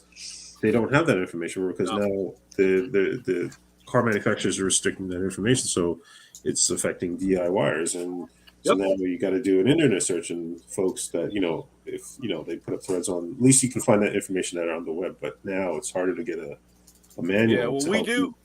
Like with our scanner system or our setup, we do have a system. I think it's a Rap Assist or whatever. But, you're tied into, we have, 150, 200 guys that are factory trained in those cars. So like on your BMW, if you were having an issue and you clicked in and got on, you're linked to that guy, and he does have the factory equipment or tools. And the biggest thing for that is wiring because but you're paying for that. And most people, of course, they all, It was really good on how they made the internet free to the point, where we're all digging on and we can find stuff. And we're like, oh, this is great. And then, of course, you go back and say, hey, what do you mean you want $1.95? Because then they had to make the money on it. It's kind of like a toll road here. They'll let you drive it for a month for free. They want to get you hooked on it. And then all of a sudden you get a bill for $800 and you're like, what the hell? Because, now they're charging you. Just like when they put wireless charging on the highways and it'll be free. Get you to drive in the HOV lane, drive your car. And then how long is it going to be before there's going to be a charge per mile or charge per fee per charge? Rather. That's. I gotta go. All right, Jim. Take care. All right, Jim. Take it easy. Nice meeting you, man. Lots of info. I'm good. Yeah. Take care, Jim. They'll always catch up on us, that's for sure. Yeah, they do. Yeah. I got to jump off too. I got an early start in the morning. All right, Louis. I hope you learned Is something anybody about going to SEMA besides Papa Square? You're going to SEMA, right? Of course. Okay. Anybody else going? I'm setting up meetup times, so keep an eye out on Facebook and Instagram. I'll be shooting out some info on it. Lenny, I appreciate you coming on, bro. Thank you. And Thanks for having me. I tell everybody your family now, so you can come on anytime you want to hang out. Absolutely. Hey, he shows up at my house. He might as well show up here, right? Yeah. So, Louis, before you go, I wanted to mention I noticed it 2 weeks ago. Off the bottom of the screen, the option to share the screen is gone. At least on mine it is. Mine says present. Oh, present. So that's the new share? I think Yeah, that's okay. Duh. That's your new nomenclature. Thank you. Never mind. All right, fellas. I appreciate it, everybody. Have Thanks, a good Louis. weekend. Okay, Lewis, See take you, man. care. Thank you for having me on. All right, thank you. Don't go nowhere. Bye-bye. Now we do the. Louis, you didn't give him this. You didn't give him the speech about the. Where'd he go? He left. I was going to say, you didn't give the after show speech. Now you're gone. Yep. Now both of them. Yeah. Let me tell him he didn't have to leave. What's happening? Well, Ray, what I got? around. You got them in. I got a whole bag of the e-Torx, and tomorrow I want to stop by the hardware store and look at some bolts and see how many all fit. Now you got me on the hunt. All right. They have e-Torx bolts at the hardware store. Yeah, I've seen them. Yeah, well, I have a really good hardware store. So, I guess. would you like me to send this rail back to you now, or you want me to wait? I was just going to wait and see because eventually one day, maybe in the near future, you'll get a big box. I got a shit ton of stuff here for you, Ray. I'll tell you something. I think I already bought something that I have you put in that box for me. Oh, really? Probably so. I'm really bad. I know. Even my wife said, "Hey, aren't you going to be getting a box from Brian?" I said, "Yeah, one of these days." I forget what's in there. I should write it down because I don't remember. That goes back a while. Yeah. Well, the problem is I get it all boxed up and ready to do, and then you say, "Hey, I want one of these." So then I order it, or somebody says, "Hey, I need this." And I'm like, "Yeah, I got one. I'll order this. I'll snag yours." And then then when another one comes in, I throw it in the box. And I said, "Man," I told Brianna the other night, I said, "I gotta send this thing off because Ray's going to get this thing and say, what the hell's all this?" I mean, like I said, it really is going to be like Christmas because there's stuff that I definitely forgot about. I think it all started when I broke that mug. Broke the mug. I think that was the first thing, and that's going back to March. Is that how long? Oh my God, that's terrible. Yeah, because Come I'm on, Brian. the other mug to Mike at the shop. His birthday's in March, and that's when it started. You need to find another tool guy. I know. Jeez, what a slouch. And I was trying to remember. I remembered a couple of the things, but I know that there's a lot I forgot. But that's I good. got your you had a mug, You had your quick release for your air hammer, quick release. Right. We had the inline brake line tool. That was the later one. There was a special one day on the long sockets. I think. Yep, I got the long sockets. Right. I remember that. Scrapers? Were scrapers in there? I think so. I think so. And there was something else. I know there's been things right during the week we've been talking about. Say, like even now, I'll tell you, I'll throw one out to you. Oh, I had your ice cream bowls. The ice cream bowl. Yeah. Ice cream bowls. I want to talk to you about Edward David Charles Thomas 1, EDCT1. It's the deburring chamfering tool. Yeah. It just popped up on the Matco's on the site. Now, the funny thing is, I saw that somewhere else a while ago, and it really intrigued me. I can't remember where I saw it, and I don't even now by their description, I can't even tell what the hell it does. It's like, well, it takes a bolt. Like, why would you share? Well, if the end of the bolt's screwed up. If the end of the bolt's screwed up, you go in there and you cut it, and it tapers the end so that you can get a bolt started on where the new threads, threads are. You got one? Yeah, they had. You saw it. It was probably on. It was all over. Just. Oh, it's already. Don't worry, I'll put it in. See, there we go again. I got to open the box back up. I'm taking my note. I'm throwing it away. They had. Make sure you don't miss a payment. This will be the easiest repo we ever had to do. I know. I don't have to go anywhere.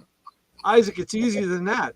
Brian just has my credit card numbers. He just hits the credit card, man. It's like Ray tells the wife, "When do we have Chinese food?" Yeah. Right. Do we have Chinese the other night? I don't remember having Chinese the other night. I'll tell you a funny story about food. What's this bill for Brian's tacos? Yeah. We're financing the taco truck reconstruction of the tool truck. Yeah, tell me about it. That's after I sign. You gotta wait till I sign first. Get our name on the back. My older daughter, she lives 2 towns away.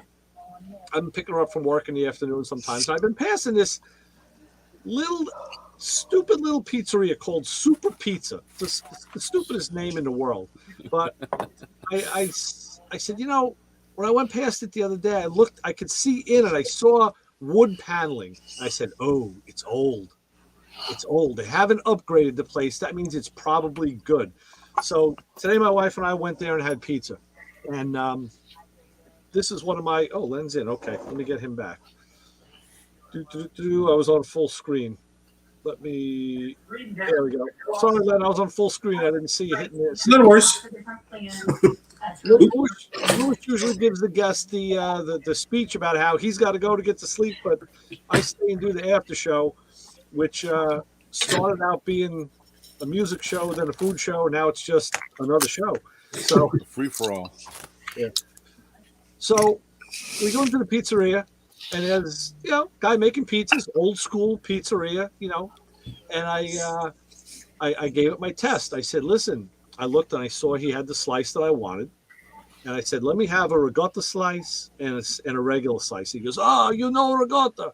I'm like, yeah. I said, most people, the Middlegons, to them it's a white slice. And a regular slice. I don't know how to say ricotta. I don't know what kind of cheese that is, right? I'm like, yeah. I said, most people, the Middlegons, to them it's a white slice. Yeah. Somebody's feeding back. So we started chatting and talking, and I said, I just happened to drive by and saw the place, decided to stop in. He goes, yeah, we've been in business 45 years, been here a long time. I'm like, oh, great. He says, we got a cook. We got a cook in the back. He's 85 years old. He goes, the guy won't stop. I'm like, really? He goes, yeah. And he calls him, like, hey, Giuseppe. The guy comes out, and the dinner's a rail. He says to me, hey, how you doing? How's everything? He probably thought, he must have thought he knew me. I'm like, no, I'm fine. How are you? Oh, I'm good. Everything all right. Everything's fine. Oh, good. So the guy's telling me, yeah. Now we're sitting there eating, and people are coming and going, and he knows everybody in the town. He knows, You know, his clientele. And one guy comes in and ordered a pie, and then he paid for it. He just took the money and just like threw it on the counter, you know, and he left. So he just lets it sit there. And there was a woman sitting behind me who's a regular, and she made a comment about the guy and said something about him and like, man, you know, does he always do that? And he goes, yeah, him. He goes, he only does that to me and this other guy, I think Hector, another guy who works there. He goes, he won't do that to the boss. Apparently with those guys, he just throws the money down and walks out. He goes, that's all right. It's going to come around. One day he's going to get his. He goes, so it's like now you see like the little Peyton Place things that are going on behind the scenes. I'm like, oh, I got to come back here. So I took some pictures. I get home, of course, Google wants to know how did I like the pizzeria, so I give it a glowing review, upload my pictures, the whole bit, great. So I sent them over to my daughter, and I said, listen, you know, you pass this place every day going to work. You got to go in there. The pizza's really good. And she goes, oh, my God, really? She goes, me and her fiance, Kevin, he goes, me and Kevin have been in there. It's like, no, she says, they're real nice people, but I don't like the pizza at all. Oh, you got to go to this other place. I'm like, are you from the same family? So I want to get like takeout from there and like give it to her and not tell her where it's from. Just so it's good. And I'll say, it's from Super Pizza. Yeah. Whatever. That's so Lenny, funny. you're back. Good to see you. So I was in my last time I spoke with Ray. I was doing my buddy's car. I'd said it was a 2013 Honda Santa Fe Sport. And so he was having braking issues. And so basically there was no vacuum, or the vacuum, the brake booster wasn't giving him any assist. And I was just racking my brains. I was like, all right, I changed because I initially he was in a rush. So, you know, I got him in aftermarket rebuilt master cylinder. And so I thought maybe that was it. So I went and got a new Beck & Arnold master cylinder. And so that wasn't the issue. So lo and behold, it was it was really simple. And usually what it is, there was an O-ring on the back of the master cylinder. And so it didn't seal properly. And so that's the reason why no vacuum was seen in the brake booster, because it was missing that seal. Wow. So yes. So Was it leaking? It took me a while to find it, but it didn't. The new one didn't come with it. That was seal? weird. I'm sorry. Say Was that it again, leaking brake fluid out of that seal? No, No. it was on It's the on the back side vacuum of, plug. right. So it was losing vacuum through because there was no seal to prevent the air from. So the first reman master didn't come with the new O-ring, I guess. Correct. Right. And you didn't see it on the original. Correct. Right. So it got yeah, that's what happens. Right. You know, I'm so sick. I'm working on the cruise again. I'm so sick of these Ecotechs. They're good engines, but I had to do the water pump. So last Friday. Okay, I dedicate the day, take the car all apart, change the pump and the tensioner, and then I had to. What do I have to? Oh, I know this. There's an evap hose. It comes off the turbo. It goes across the valve cover on the side and across the back, and it's got a couple terminations. So as I took that off to get some working room, this is the one I was telling you that looks like the black corrugated wire loom that Chevy, the GM used since the 70s to run wires through, except this doesn't have wires in it. It just passes air. So it had cracked in half when I had the car at the shop to do the throttle body a couple of years ago. And being that it was a Saturday afternoon and there was no parts houses open, I took a piece of 3/8, like a pipe nipple, shoved it into the two ends, buttered it together, RTV'd it, black taped it. And I said, you know what? You don't even see it. The black tape, the electrical tape covered it. And I said, all right, I'll order the part, and I'll, of course, I never ordered the part. So now when I went to take the fitting off the turbo, it broke right there at that juncture. I'm like, ugh. So I said, okay, can't finish the car. I come in, I look up the part. I got the part number. I saved it in my Amazon account. So I'm looking online, and everybody wants like between $50 and $70 for this thing. I'm like, get the hell out of here. There's no way. I go to the local auto parts store up the block. He wanted $85. So I said, no. I said, put this through the shop. And he goes, oh, okay, it'll be 73. I was like, so the same thing I went through with my dryer seal last week, where everybody wanted $45. I found it for $18 through a third-party seller on Amazon. I find this the evap hose through an Amazon seller for $20. I'm like, okay, well, 50, 60, 70 or 20. And they said, it's the factory part, the whole bit. So now, since I had good luck with that dryer seal, I said, I'm gonna try it. Add to cart. Well, it comes in the other day. It's exactly the same thing as it is a factory part. And it has a second little tube that runs with it. So I could take one end of that off, but the other end goes behind the engine and down. And even with a direct light, like, oh man, I could just about see it. But so now I go to swap this out yesterday morning when it came in the day before. So I said, okay, the little tube, it actually goes to I found out it goes to the a turbo, a valve for the turbo. What the hell do they call it? They call it the turbocharger wastegate regulator solenoid valve. Part number 555-87751. So it was that plastic evap tube that went into a little 90-degree hose. So I tried to pull it out of the hose because I couldn't get the bottom of the 90. Yeah, no. But what happened was I'm trying to remove that valve now, and the solenoid is under the intake manifold. So the intake is black plastic. The valve is black plastic. I put a mirror under there. All I see is black plastic. So I couldn't, and my finger kept getting sliced by one of those little stupid clips on something else. And I'm like, son of a, oh boy, am I getting, I was like, here we go. So I try to disconnect the hose from the solenoid, and the solenoid actually has 3 male nipples coming off of it. 2 of them are metal. 1 of them is plastic. Well, this was the plastic one that snapped right off. I'm like, crap. So now I spent the next hour trying to figure out how to get this valve out. I thought I was going to have to take the fuel rail off, take the intake manifold off, but I found a way to do it on the car. I got the valve out, bring it downstairs, go on the computer, look it up. Okay, found a part number. I'm looking through the GM places, like where I got the water pump. They want $80, $90 for this stupid thing. I said, okay, you know what? I put the number in Google. There's an Amazon link, comes up. I don't even know who the seller is. Who was it? Well, I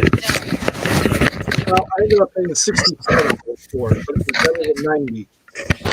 And again, it just plays into the whole thing of,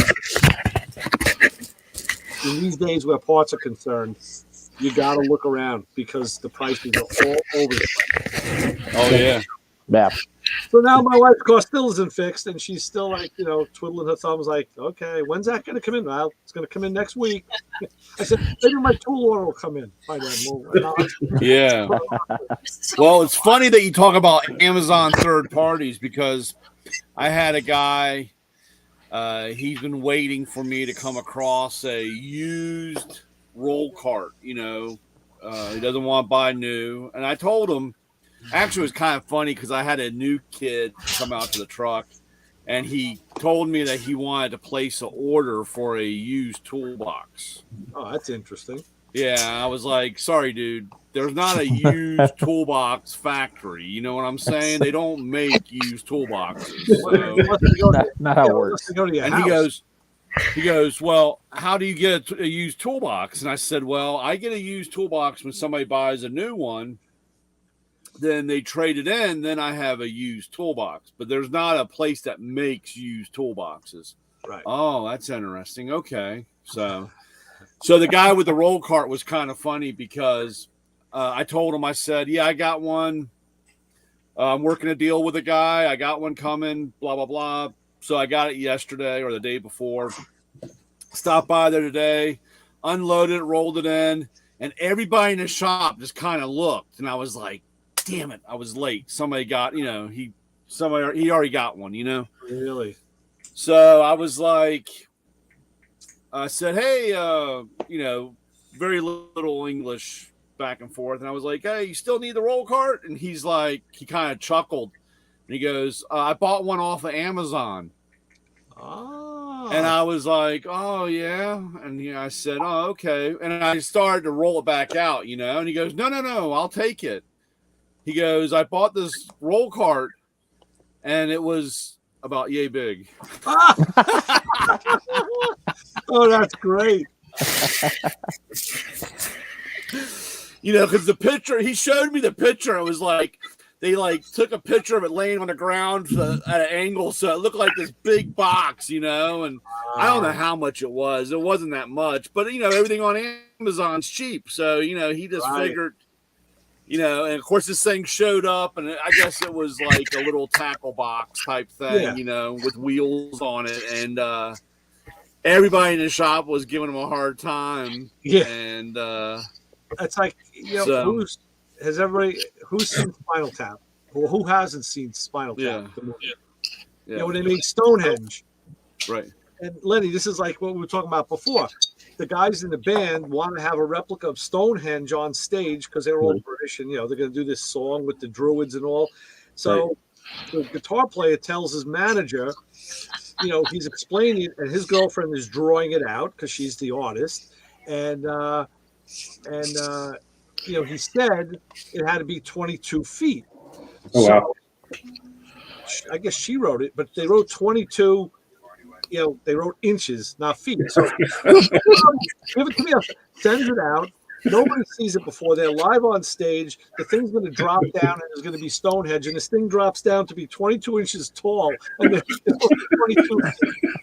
But the funniest part is afterwards, the argument. He's like, "What the fuck was that?" He's like, "What you gave me? And here's the napkin. It says 22 inches." He goes, "Stonehenge isn't 22 fucking inches. It's 22 fucking feet, you moron." He goes, "What do I know from inches of feet? I'm not an engineer." It's like you not being an engineer and not knowing inches from feet. You can show that when they made it, it was wrong. I have a down at one of my stops across the street. There's a guy redoing a restaurant. His guy bought this place and he's redoing a restaurant. And one of the things is a retractable roof that he's having done. That's too late. So when the guy came and measured, when they measured the roof for it, and they ordered it, of course, it's coming from Italy or something like that. Well, if we leave it somewhere along the line, somebody went from inches to millimeters. So this thing comes in and it doesn't fit the hole in the roof. That's a problem. Yeah, it was a problem because, of course, you know, when you have all your permits and all, you know, you had the engineers, structural design, and you have all this stuff. Now it's all out the window. And of course, they told them, hey, this is what you wanted.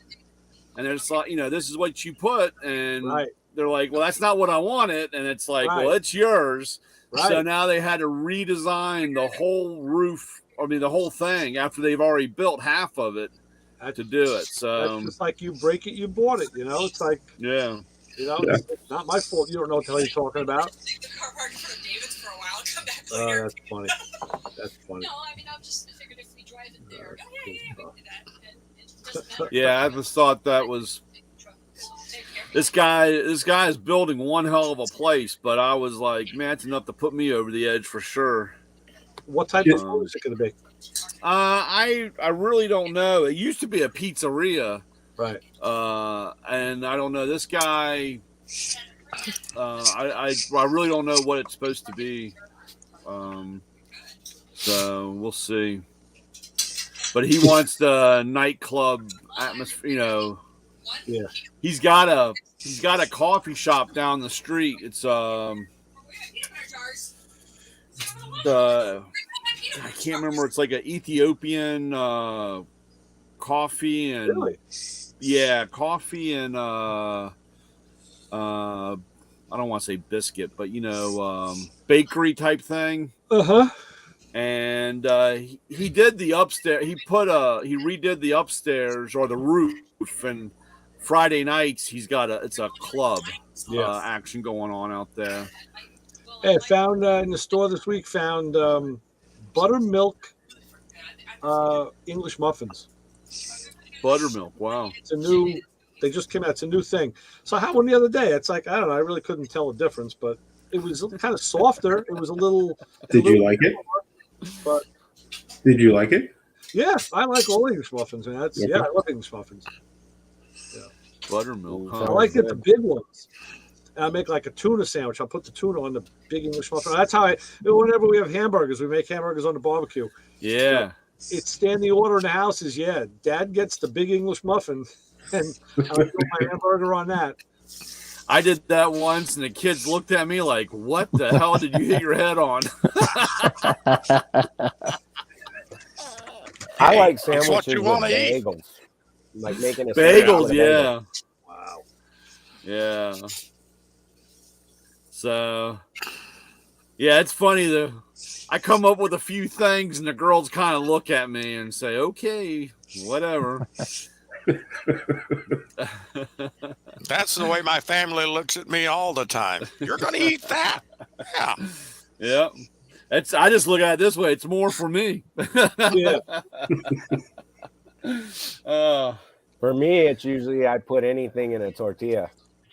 Yeah, well, that's yeah. Hard to go wrong there. Yeah, that's pretty much our new go-to now. Everything gets crammed Like in. Like a hot dog, or those packages of like smoked sausages. They come in like a hot dog package, but they're like brats. 8 or 14 to them or whatever. Yeah, I'll cook those up and roll them up in a tortilla. Yep. Nice. Yep. We didn't have any bread or no buns or nothing. I had some leftover hamburger patties, and I sliced them up, cut them in half, and put them in. Here's Ray's hamburger on on an English muffin. Red onion on there. We got lettuce, pickles. It's like it's got greasy fingers, of course. Ray, it's like a cartoon. You got to jack your mouth open. We're going to have to change the subject, guys. I cannot put any more weight on with you showing me this food. And I cannot be like making something at midnight. I'll tell you. You can, but yeah. I'll tell you. Without our supreme leader, without Johnny here, I think we're all a little safer because he used to incite all of us. But I'll tell you, I think of him every night because right before I go to bed, I'm the last one in, and the cat jumps on the table. I got to give her some turkey or chicken. I got to give her something to keep her quiet. And I have to sit there while she eats. She won't finish it unless I sit with her. So, of course, I grab some like pepper jack cheese, and I'm always like eating the pepper jack cheese. I think to John, I'm like, got my cheese, buddy. You see that in mozzarella? Gotcha. Yeah, it's terrible. Terrible. Brian was the best. One night, it was after midnight, and we were talking about food. Brian went up and made a ham and cheese sandwich in the toaster oven. Toasted it, right? Yeah. And then got busted the next day by his daughter. Classic. It was the crumb trail, I think, that got him. Well, they were like, my daughter was like, "Were you cooking last night?" I mean, no, I get busted. You got to clean up the evidence a lot better. Yeah, well, it's terrible. I got in trouble. I brought home a cheesecake, and I got in trouble because I had brought it home, and I had it here for probably 3 days, where I was taking slices out and eating it. And my wife looks over and she goes, "That's cheesecake." I'm like, "Uh-huh." I'm just eating it away. And she goes, "Where did that come from?" And I said, "The store." And she goes, "When did you get it?" And I said, "About 3 days or so ago." "Well, you didn't tell nobody." And I said, "Hey, it's there to share. You didn't look." She wasn't too happy. You have hot water around it. Yeah.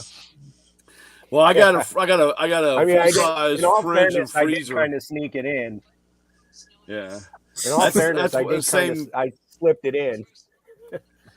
Yeah, it's same here because I got a full size fridge and freezer down here. So in the office or down here in the garage, and things get put down here and nobody knows about, and they're always like, "How come you have that mess?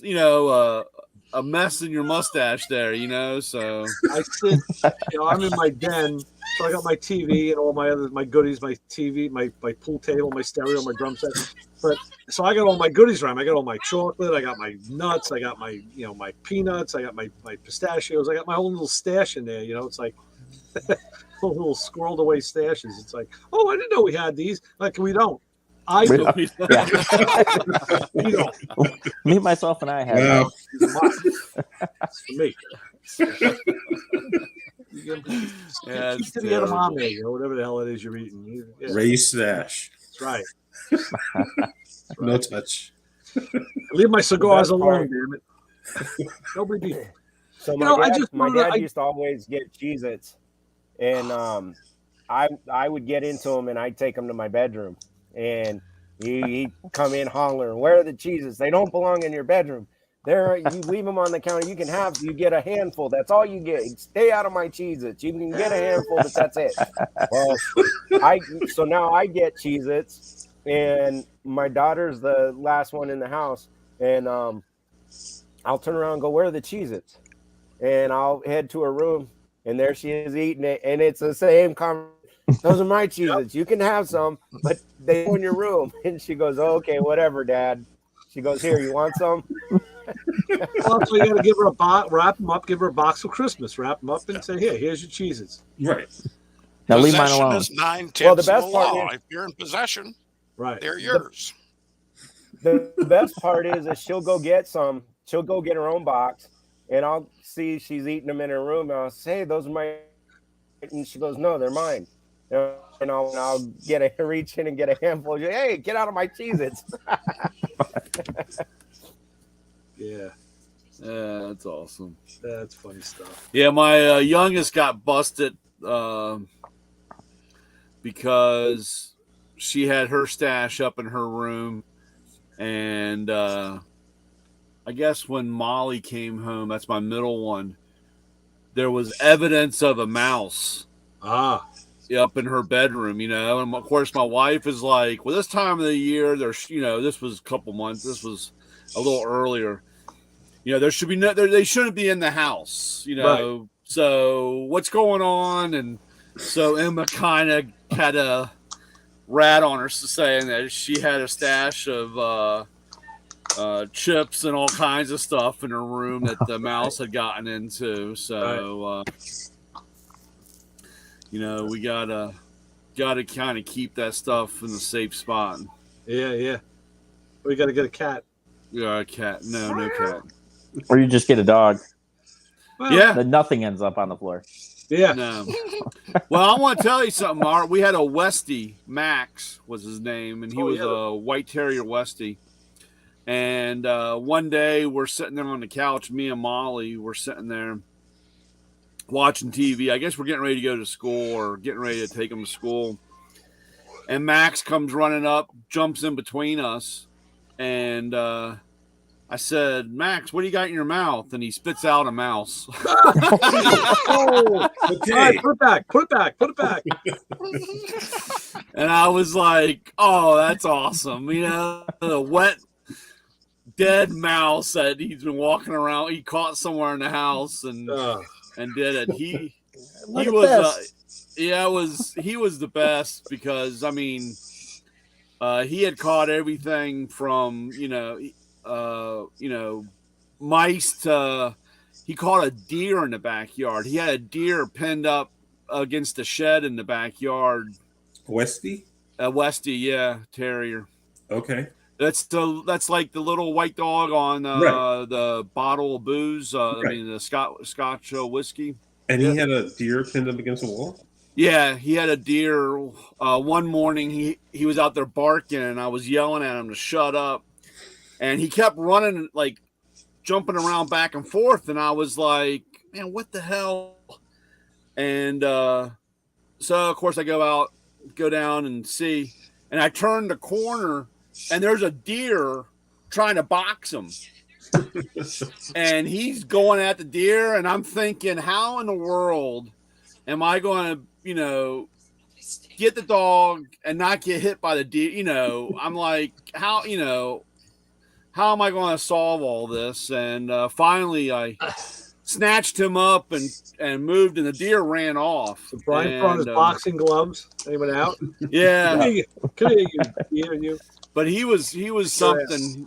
He'd catch. We have a couple horse farms back behind us, so he'd catch all these snakes. We have a good bit of snakes, corn snakes and garden snakes from the farm. And you'd see him in the backyard, and he'd be swinging them around. And the girls would go, "Oh, look, he's playing with a stick." And I said, "That's no stick, that's a snake." And they're like, "No, it's not." And they'd run down there and realize, and they'd all scream running back, And but it was funny because he would bite them on the back of the neck where it would break the jaw. So the snake mouth was like kicked open like this. Yeah. It was still alive. And he'd play with it till he got bored, and then he'd just pick it up by the tail and smack it against the fence or the side of the house and kill it. I like that dog. Yeah, he was something. Good boy. We had I don't know what kind, like a cherry tree. I guess it was a cherry tree, and it had like whitish when it flowered. It was a white flower. He was all white, but that was during the springtime, and I was finding all these dead birds.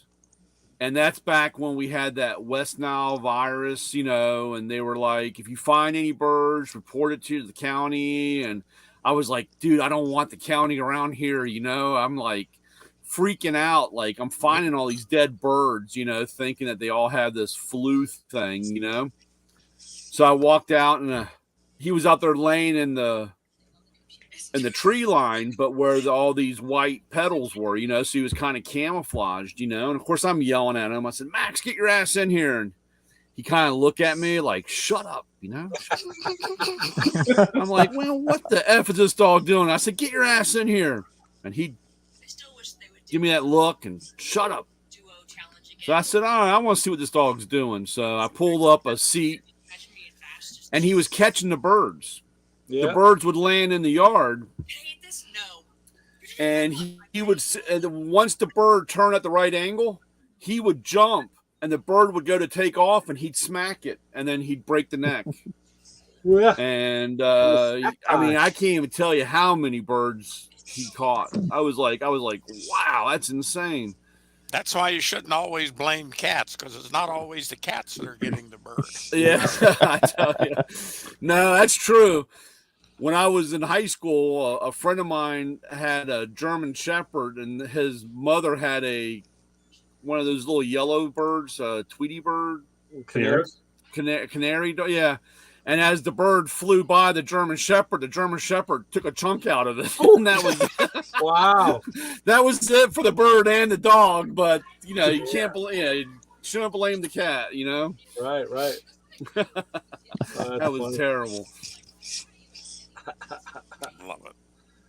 Okay, guys, I got to get out of here because my supper's been waiting for an hour or two. Oh, holy smokes! Man. Go eat, man. Yeah.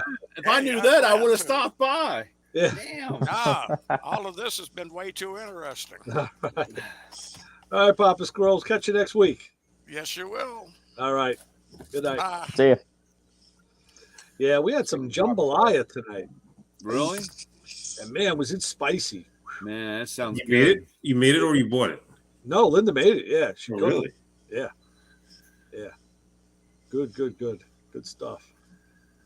Yeah. Yeah. I started some. I haven't finished yet. Okay. Yeah, I'm getting in a new pattern now where in the morning I always make coffee and maybe have a yogurt, but I love breakfast, but some days I'm just not hungry in the morning, so I won't have it. And then I know, okay, it's going to be a lunch day. I'll have to have lunch and then dinner. And in other days, like if I have breakfast, if I do make something, then it's like, okay, I'll skip lunch and wait till dinner. So get my new patterns established over here. Are you enjoying retirement? Oh, let me tell you, Len, I highly recommend it to everybody. Everybody should do it. It's just to be able to go out and do what you want to do when you want to do it, when you have time. It's just right. It really is. Yeah, it's nice. It's nice. No pressure. Yeah. Well, you make your own pressure. I mean, I'm guilty. I feel guilty if I'm sitting around, but I've been very, very busy. I've been real busy. Good. Yeah, we'll see what happens when the winter sets in. Right. So what do you got to do to get Linda's car up and running? You'd be able to get more done if that. You'd be able to get more done if that idiot from Arizona wouldn't text you all the time. That's only certain times. Now, Isaac, if you saw my phone for a day with the text streams and the stuff, there's stuff that I just have to ignore from friends of mine. I just have to let it go by. Get to it later. Yeah, it gets ridiculous. But for the cruiser, what I'm waiting for now is that valve, that solenoid. And the funny thing was, to get back to that, it was under the intake, and you could see it from the passenger side. But then when I went on top, I laid on top of the engine and looked straight down in between the opening of the intake manifold, and I saw some sort of like a clip. It looked like a metal clip that clipped it onto a boss, and I was getting every small screwdriver I had down there to try and open the clip, and it wasn't opening. So again, I'm doing this all blind. I have my hand under it, and I said, you know what? Maybe I finally had the presence of mind to, after about an hour of fighting with it and not breaking it, I thought, what if that clip is around something and it's pushed up, and I just got to push it down? And that's what I did. I got the screwdriver on it and used the palm of my hand, and boop, it popped right off. I was like, oh, shit. Wow. Because I couldn't see it. I didn't know how it was attached. Right. So, yeah, now when I get that in, I'll pop that in, put that evap line on, and then I can check and make sure that the cooling system isn't leaking. Make sure I did that job right. So, did you ever buy the coolant refill? The one we were talking about? Yeah, Harbor Freight. No, I haven't bought it yet. I have it. I had saved. Brian, I know you sell one. Matco sells one. It's the coolant refilling station. The jug. Yeah, this one was a little more involved than that, though. Not just a jug. I have the funnel. I have that Lyle funnel. Do you have the pressure? The one with you're talking about the one with the air hose with a vacuum? Yes. Right. Yeah. Mm-hmm. That's what Len's talking about. Yeah. Yeah, 203. Yeah, there was a Harbor Freight version that Lenny had bought that he really liked. Oh yeah, I needed something quick, and I was amazed they had it because I had to do the hoses to the heater core had come off, and it was missing the O-ring, so I had to change it. So I had to refill the system, and I wanted to make sure there was no air in the system, so I bought it. I mean, it was only $80, but it worked. So yeah, I think that was made by that's Maddox. That's some of the Maddox stuff that they have. Right. Yeah. I know some of their pullers and all aren't so great. Right. They're not so great, but this might be. I don't know. It worked. I mean, it pulled the vacuum, and then it held it for a while. And I followed the instructions and just made sure I had a bucket full of coolant, so then there was never indrawn air, and it worked. So far, no issues. See, that would come in real handy on my Fiat, because anytime I open the cooling system on that car, I get an airlock. It's the way that the car is designed. The radiator is lower than the engine. So, and cooling systems are designed for the radiator to be higher for the air to rise, and escape. But that car, it's because the way the hood is, the radiator is lower. So there's always an airlock. I always go through gymnastics trying to get the air out. It's a pain in the ass. So, But they're not bad. I mean, it's not bad if you only use it once or twice. I mean, every day. Right. I got guys that buy. I got guys that buy them, and like I said, it's when you're using it every day or using it for your job. Right. They don't hold up. And that's the whole argument that I have with people, Brian, when we talk about tools, and they want to know a recommendation for a tool, and why you tell me to buy a tool truck brand when there's so much money, and I can go.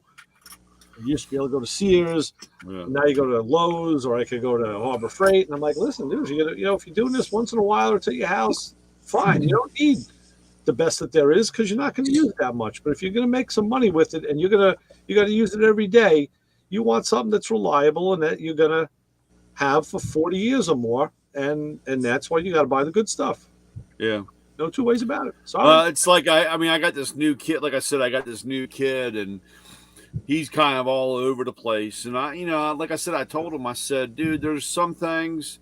I mean, like I said, you don't have to buy. You don't have to buy from me or from the Snap-on guy or whatever, because you're once in a blue moon you're using it or whatever. But there's a few things that you want to make sure you still have, all 10 fingers and 2 eyes. I mean, these are things that you want to watch out for. And he's starting to he got out. I guess it was 2 weeks ago when he started. He got on the Snap-on truck and he walked out of there with about $1 million worth of stuff. And literally, yeah, literally. And I walked in and I was like, oh, I said, that Snap-on guy took you for a ride, and he's like, I bought the shit, and I don't even know if I need it or not. And I'm like, dude, come on out to the truck. Yeah. I'll help you fill the rest of the stuff. Clay did a video a week ago with Macho Man Michael, not Macho Man Michael, sorry. And he put together a deal with a tool cart, and he just threw together some stuff like a couple lights and some basic things, and he bundled it. Yeah. And it was like, I think it was like $30 a week or $18. I forget what it was, some attractive price. Yep. And he said, you know what? This is a big hit. People are buying this. He says, and so Clay asked him, he says, well, are they stuck with what you have on there? Because they may have some of this stuff. And it was the Rat Fink cart, which is a real nice looking, cart. So he says, no, he says, I will work with him. He goes, if they have this and don't have that, he goes, we'll change it up. He goes, I'll put it in there whatever they want. I don't care. He goes, that's as long as I can sell it. I don't care what I'm selling them, And he said, when guys heard that, they could tailor it. He said, it was like I invented sliced bread, And I was like, I did good idea. I did that at the Toyota dealership. They wanted to have an entry-level car. I did it at the Ford dealership, too. I got a handful of carts, and like I said, I put in some sockets, some oil filter stuff, impact with, the stuff. And like I said, and they also were using that for the, they signed up and they worked whatever they had to work. Then they got that cart to start out with, that was their part of their payment was getting the tools, Right. So, like I said, actually it's funny because that Rat Fink card is the one that I repoed. So I got another one. I got another one that I need to go and get, but, you gotta tell that kid to watch the show so that he knows that if you take him for a ride, he'll at least go to Target and get some Hot Wheels along with his tools. Right. Damn right. Hey man, I finished up my Volkswagen set. Have you? Oh, let's see here. Where did the other one go? And you see, we play with all sorts of cars here. I recall, Ray, you collected hot rods. Oh yeah. Yeah. Shit, what happened to it? Hang on a second. I'll be right back. Oh, here. Yeah. I was able to finish up my Volkswagen set, with the 2 trucks. Oh wow. Nice. I was able to finish that up. Because these are the 2 hot ones that everyone's gone. There's a set of 2, 4, 6, 8. These were the 8 that were, the 8 different cars, and I was able to finally get that. And I found a chase piece, and it was the black. What is this? The Nissan Skyliner from the premium series. This one would be red normally. That's the ours. premium. Is that an R32? 34, I think. Yeah, 34. The LB ER 34 Super. Yeah. But this one normally is red. It's one of 5. See, this is what they are on the back. There would be this red one right over here. Oh, okay. That's the regular one. And the numbers are 1 through 5. And as you can see, this number is 05. This is the chase piece. Yes. What's the other cars on the back? I figured they're all JDM. You have a Toyota. There's a Toyota Mitsubishi 300 GT, a white Honda NSX, and a Toyota Celica GT4. Okay, that's the set I think that I got. Yeah, because I've got that Toyota Truino, the G86.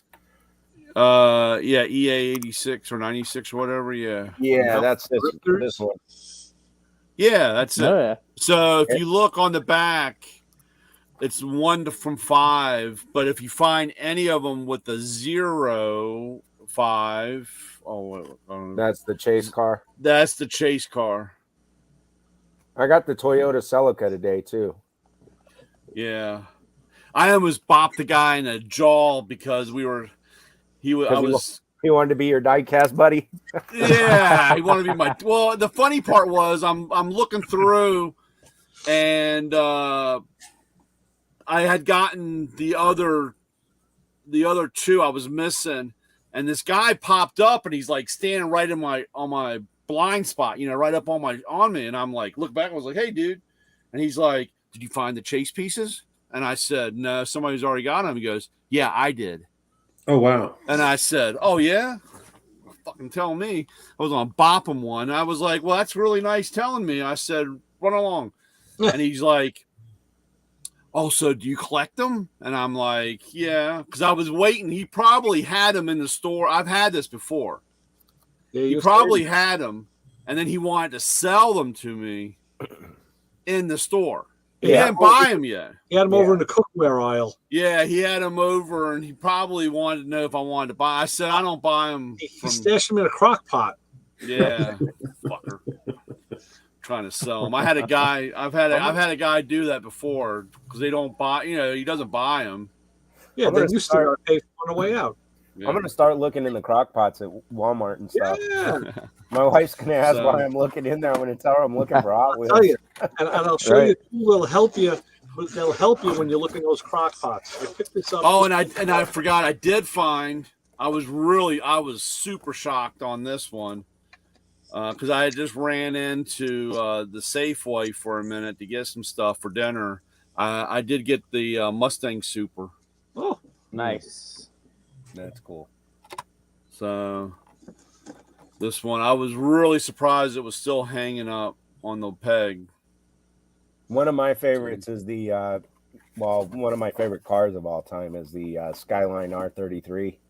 And out of the Fast and Furious group, I found one and sitting on my shelf in my bedroom. It's out of the box. I had to feel it and touch it and hold it. Yeah, you had to. And then I came. It was actually kind of funny because in the midst of cleaning up and trying to make room or whatever, I came across some old ones. These are what's the date on these? These are 2000, and it was a Porsche. And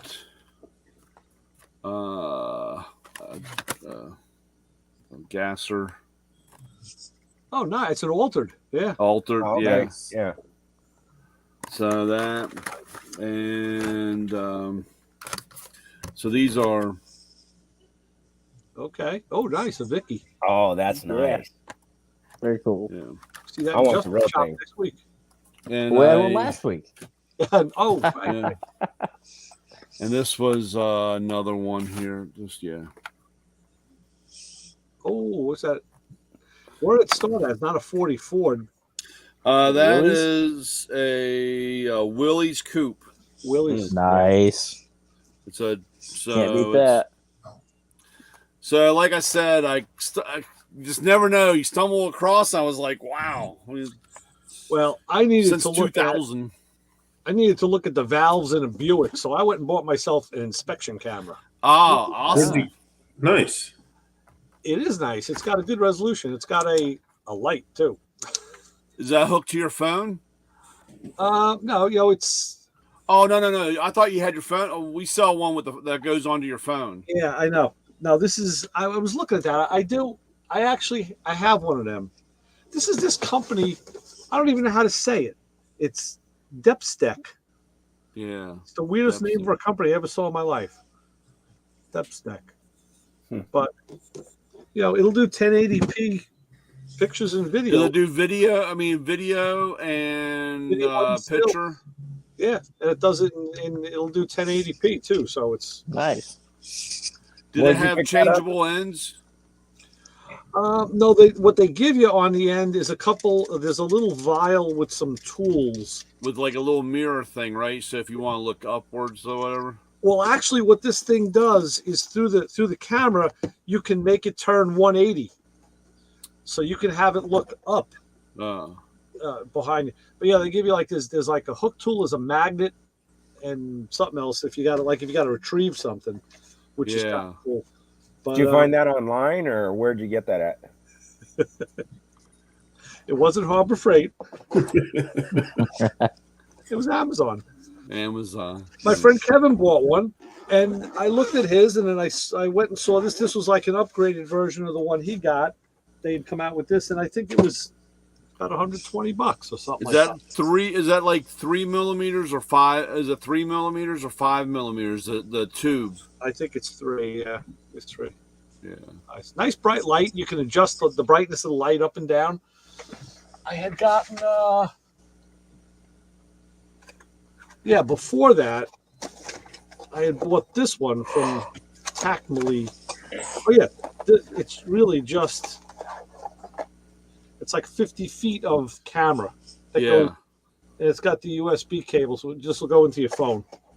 Oh, nice. So I got this, but working with it was a little wonky. I don't know. It was kind of, I don't know. I wasn't as happy with this, and that's why I just got the other one. So now this will sit on the shelf until I die. It'll sit up here forever until somebody cleans up. Because I'll have But so if you need one, let me know. I'll send it to you. But yeah, because every once in a while you got to look into stuff and behind stuff, or even in the house. You want to look, in a wall or in a pipe, whatever. Yeah. The ear, nose, and throat doctor had something like that, like the handheld one you just showed. Right.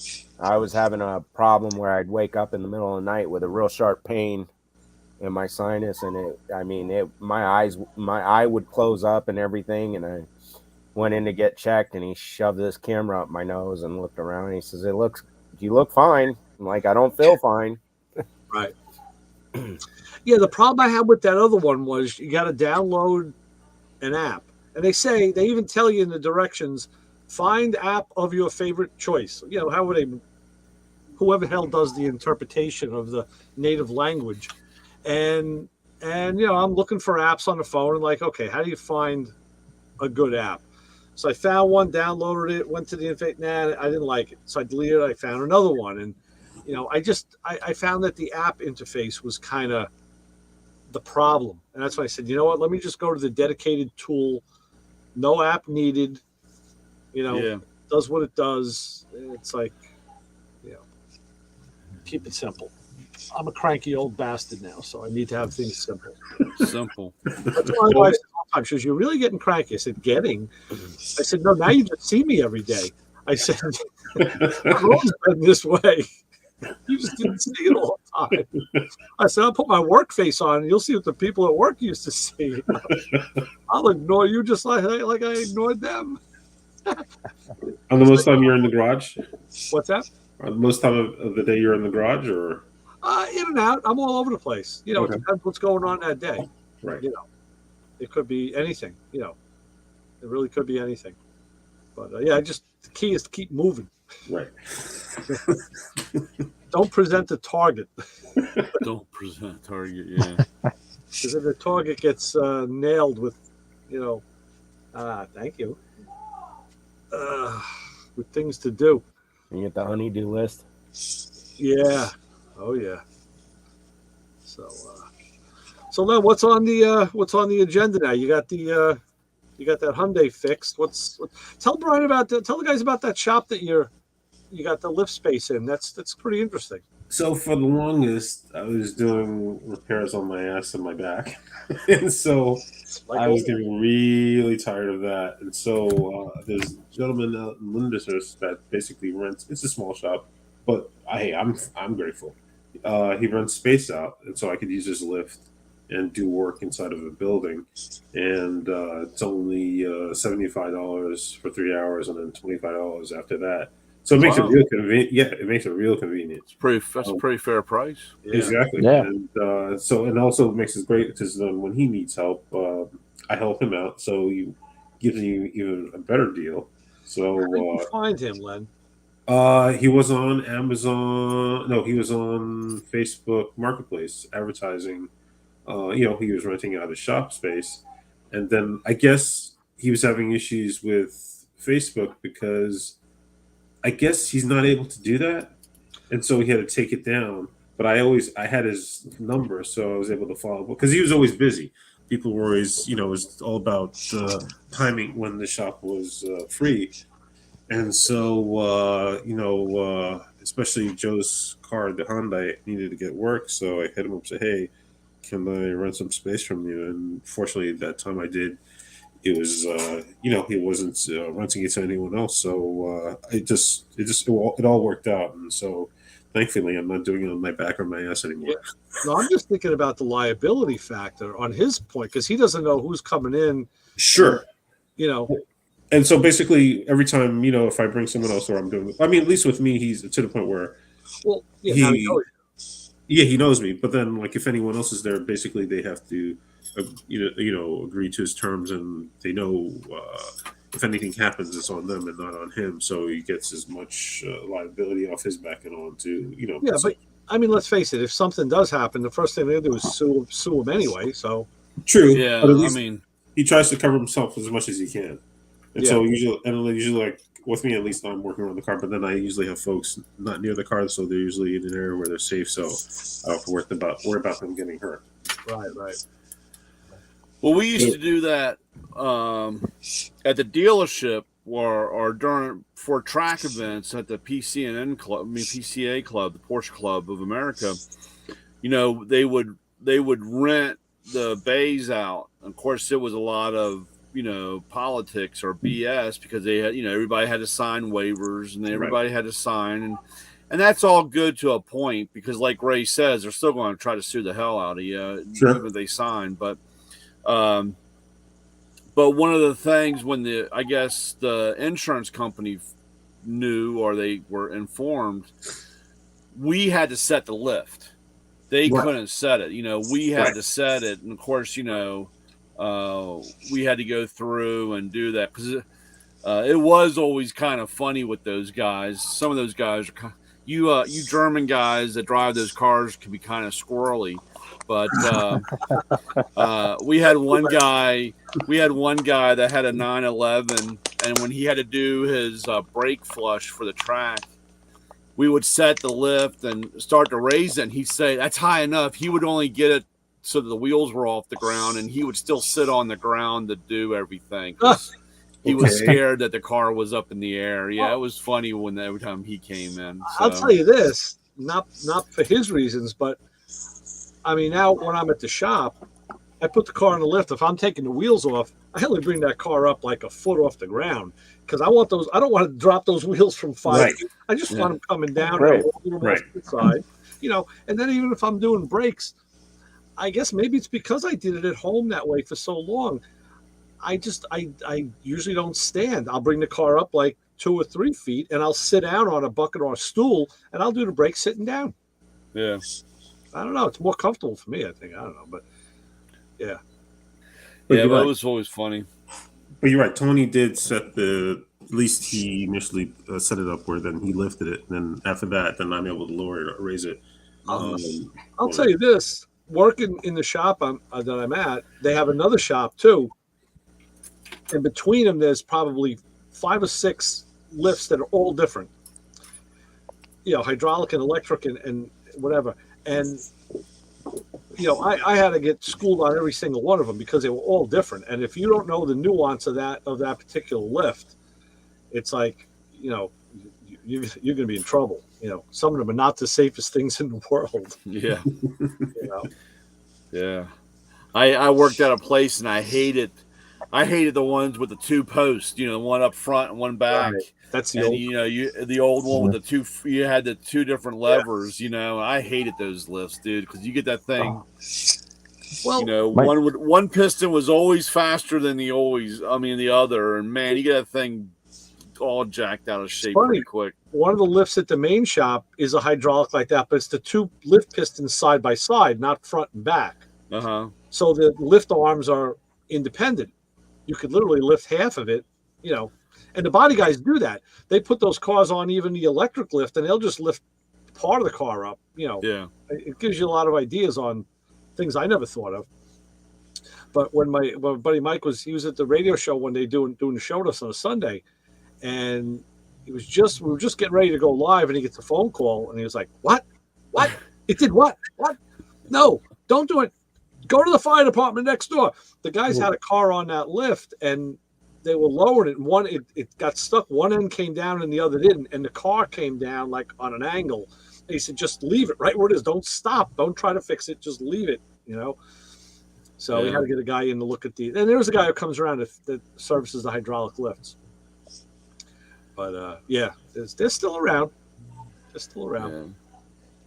You come in the next morning, and a car sitting on the bumper. Yeah. One end came down and one's pointing straight up, and you're just like, oh God, this is gonna be a mess. Shop right by my house. Now it's a 7-Eleven, and I used to work for the guy in the summer. Did a lot of Corvette stuff, and he had hydraulic lifts. And I remember working on the cars on the lift, and all of a sudden I noticed like my back was hurting, and I'm like, why am I scrunched down? The lift would slowly lower, and you're just working, you just keep moving down. He's like, "Yeah, I forgot to tell you, when you put the lift up, put the screw jack under it to stop it." I'm like, "Oh, thanks." Now you tell me. So there was no safety catch in place. There's that little foot at the bottom, and you either had to flip that out, or he would just use a screw jack for safety. So if you wanted to leave a car in it overnight, I mean, you couldn't put a car under it because it was a center post, but if you left it up for whatever reason, you always had to have the jacks under it. Well, that was, I used to get in early in the morning, and one morning I had a 944 that I pulled I was doing the clutch in it. And of course, you got to start at the back to pull the trans out and the torque tube and all that stuff out. And the service manager walked in, and I kept looking at the car, and I'm like, man, the car looks kind of back from where my toolbox was, and I'm like looking at it. And so Gary came in and said he was going to go make some coffee, and I was like, okay. And so he flips on the switch to turn the compressors on. Well, it had bled down. The car had came down and had rolled back a little bit. So all of a sudden, the lift's hit, and the car starts going up, and I'm looking, and of course, with all the weight out of the back, so all of a sudden I realized the nose of the car is starting to lift up off the lift. Oh wow! And dumb. I mean, me, I I grab a hold of the car, and so I'm hanging on the car, and of course I can't reach the lift post. I'm trying to hit the controls, and I know if I let go of the car's going off the lift. I mean, so now I'm in the air. That's hanging on the front. You're the only one around? Yeah, this was early in the morning.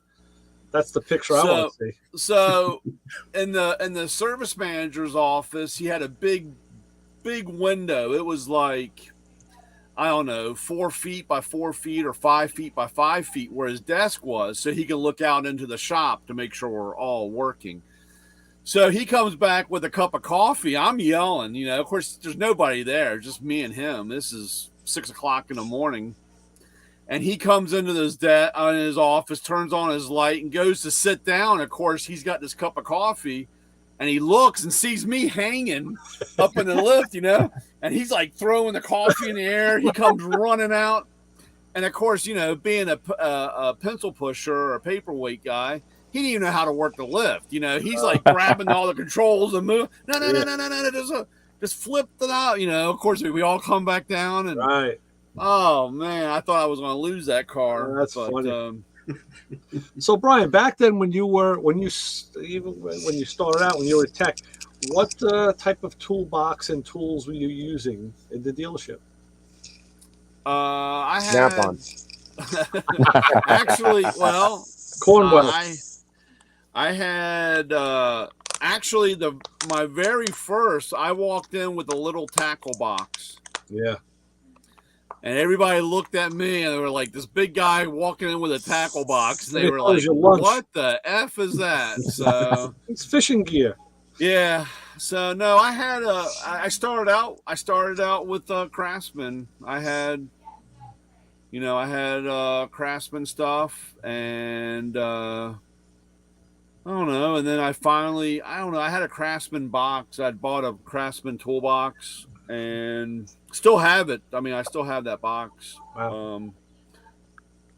And all we had was a Snap-on guy for, I don't know, the first 10 years. So I have a lot of Snap-on stuff. Yeah. And then when the Mako guy came in, Eric, it was kind of funny. Actually, there's two parts that's kind of funny because, because he stopped by one day and said, "Hey, I'm your new Mako guy," and I was like, "Dude, you guys never last." So it was nice knowing you, type thing. And he's like, "Oh, well, don't worry, I'm not going anywhere." Blah blah blah. And slowly, like I said, between liking him. I mean, my Snap-on guy was just a grump. Yeah. And had an attitude and, never had anything really going on. And, Eric had a little bit more. And like I said, I started, like I said, I finished with buying so much stuff. And of course it was funny. He got me into Mako. I mean, that's how I got, he said, "Man, you'd be a really good tool guy. You know your shit and blah, blah, blah. Why don't you talk to somebody and see?" And I said, "All right, well, I will." Well, the funny part was I had left the dealership for like 2 years, I guess. I'd gone to an independent. And, of course, it was the same thing. The Mako guy that walked in there, and I was like, "Dude, you guys never last. I don't have time for you guys, blah, blah, blah." Well, later on, that's the guy that became my district manager. Oh, wow. So one day I'm sitting there and there's a knock at the door and I open it up and I'm like, "Pete?" And he's like, "Hey, do I know you?" And I'm like, "No, you don't know me." Because after I told him to go pound sand, you know what I'm saying? Here he was, for my pre-interview with Mako. So that's funny. That was. But no, like I said, I bought a little bit from everybody. I hate to say it. I mean, I liked a lot of the Mac stuff, but the Mac guy he would literally walk in one door and walk down the aisle saying, "Mac man, Mac, and he'd walk right back in the door, jump in his truck, and drive off. I mean, Really? you know, if you weren't standing there with the money out, you know, or tell them what you needed, you weren't getting it. So, wow, you know, but I mean, like I said, I had a few stuff from, you know, I kind of, I don't, you know, like I said, I liked some of the stuff they had. It just was kind of hard to get. right, right. I don't think we've had a Mac truck in our shop in probably 3-4 years. Yeah. I tell you, by watching Clay's videos when he had the Mac guy, they had that line of RTRB, was the drivers that were like, they said like they had exceptional grip. They look really good. I've never actually had one in my hands, but I don't know. Yeah. Well, like I said, we finally, I mean, I haven't had, I mean, I guess I've been kind of lucky because, I mean, the only competition I have or had has always been a Snap-on guy. I mean, I've gone through 8 or 9 of them, you know, of course, you know, and I've had 2 Cornwell guys, but I haven't had a Cornwell guy in my area in almost 10 years. Right. And that's a tool. I don't think I have. I might have a Cornwell wrench, maybe one. But I know from watching the guys online, a lot of guys really like the Cornwell brand. Yeah. It's an old brand, I know that, but yeah. I have some. I think I have more Williams wrenches than I have Cornwell. I got a couple of those. Yeah, Williams. Yeah, and like I said, it's been 10 plus years since we had a Mac guy. You know, these are the we super have a new Mac fine. Oh yeah, those things, man. That's old school, man. That's a about 6 Yeah, this is a Snap-on. Is that right? Where's mine? The guys laugh at me. I got one on the tool truck, and they were like, "What the f is that?" And I said, "That's a ratchet wrench in my day." I tell you, but built like a brick shit house. These things with the layered construction, you couldn't hurt this thing if you tried. No. Then again, you know, it's nice to have reverse. It's nice to have a flex head. You know, I'm still thinking about those. Lenny, I know we talked about this. Still talking about those the ratcheting line wrenches. You know? Yes, right. I've been trying to find. They've been discontinued. Really? Yeah, actually, I got they're only on the secondary market if you find any. But I got in touch, and my order kept getting kicked back. And they've been due to economic and supply issues. They have been done. You know, every store you go in has a sign that's written a little bit different about why they don't have stuff, and it's all supply chain or this or that or blah blah blah blah blah blah blah. Yeah.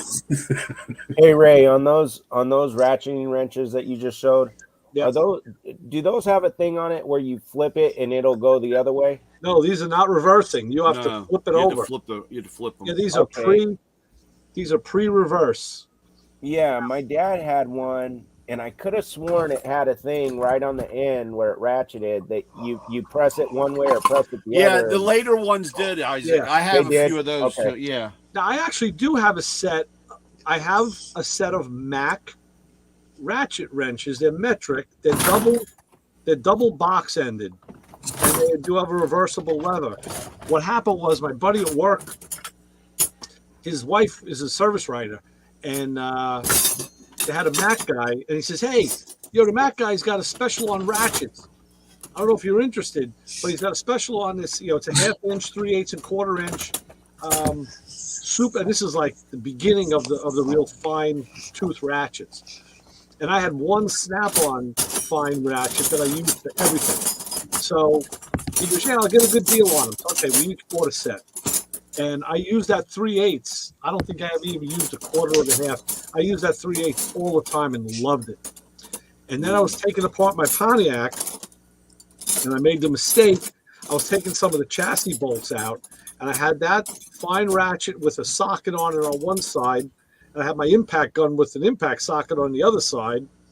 And I felt my arm, my jerk, the ratchet blew out against the impact. I'm like, ah, shit, I should have been using. So anyway, I said, okay, I'll have to get a. Yeah, there you go. That's a, what is that, like 7/16, 3/8? This one here is 7mm. Oh. Come on, you're talking to the wrong guy. I know you're always metric, and I'm always American. I know. Well, I got half-inch. I got 9/16 Wave the flag and praise God, motherfucker. That's what I got. Oh, you need to know the Dewey Decimal System. This is metric. I go to the library and look that one up. Right. Are you putting all metric bolts on your Mustang? Because your Mustang's older, right? What are you talking about, Brian? Isaac? No. Yeah. I do have. Pretty funny story about that too. I do have standards. Yeah, the floppy things. But your Mustang is older, right? Yeah. My. It was funny the other day. Me and Ray got into the whole conversation and about measuring stuff, and he made the snarky conversation about the conversion over for me to make it simple. So I was gonna go and grab my Mitutoyo veneer caliper. But I said, oh, I better get the digital one because it has metric on it. It's got millimeters, and that's what Brian's gonna want. And we had a conversation, Brian and I, one day about. Not this. It was a previous conversation about measuring something, and we were like, no, and he's like, no. Well, I was measuring in inches. He's talking millimeters, and of course we weren't agreeing. Yeah. Like, what do you measure with that with? I'm like, my veneer caliper. He goes, this is the one, Isaac. Here's one that had the lever. Yeah. oh, Okay. yeah, on the side. Yeah, it's nice. Yeah, this one. Yeah. Nice chrome too. Yeah, and then they had the angled ones. Yeah, So that's what I got. Yeah. That's nice. Yeah. So the and I'll tell you my thoughts on those too, because the ones I want I don't have. But so I had to replace this ratchet. So we've got a Mac guy. Well, my friend Ray was in a body shop, so I said, listen, because this other guy now where we got him from, that Mac guy wasn't coming anymore. So I'm like, of course, man ain't coming. Man ain't coming. So I go through my other friend. You got him? Yeah, I got a Mac guy. I said, listen, I need a ratchet. Warranty, it broke. So he gets me a rebuild kit.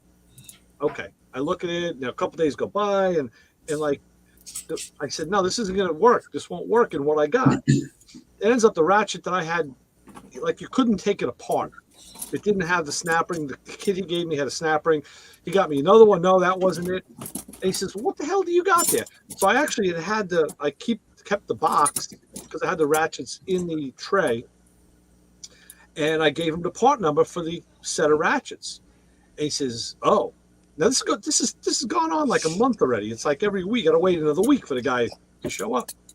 He says, oh, no. He goes, they discontinued that. I'm like, it's only like a year old, 2 years old. He goes, yeah, they discontinued it. So I go to look online. I go to Mac's website. I put in the ratchet kit number.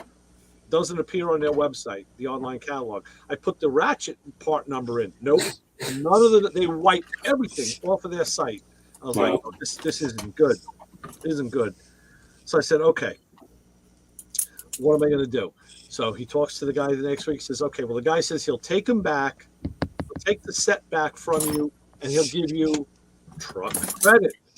I'm like, well, shit, I'm not on a Mac truck. I don't know what these guys have. Like, I don't know what. I just want my freaking ratchets. So I'm looking through, and like I knew what the price point was at the time. I think it was around $300 or $400 or something. So I found this set of ratcheting wrenches, double box, and they were metric. And that was the first set I had ever got that was in the modern era. And I really like them. They have a nice narrow head. They're reversible, except I found a flaw. There's one that's, I forget if it's 8 and 9 or 9 and 10, but they stamped the numbers on the wrong sides. Oh yeah. Yeah, they screwed up when they manufactured. So were they weren't flex head though. They were like they're an angled head, not a flex head. Like were they regular like this? No, they're an angled head. Like the wrench you showed before.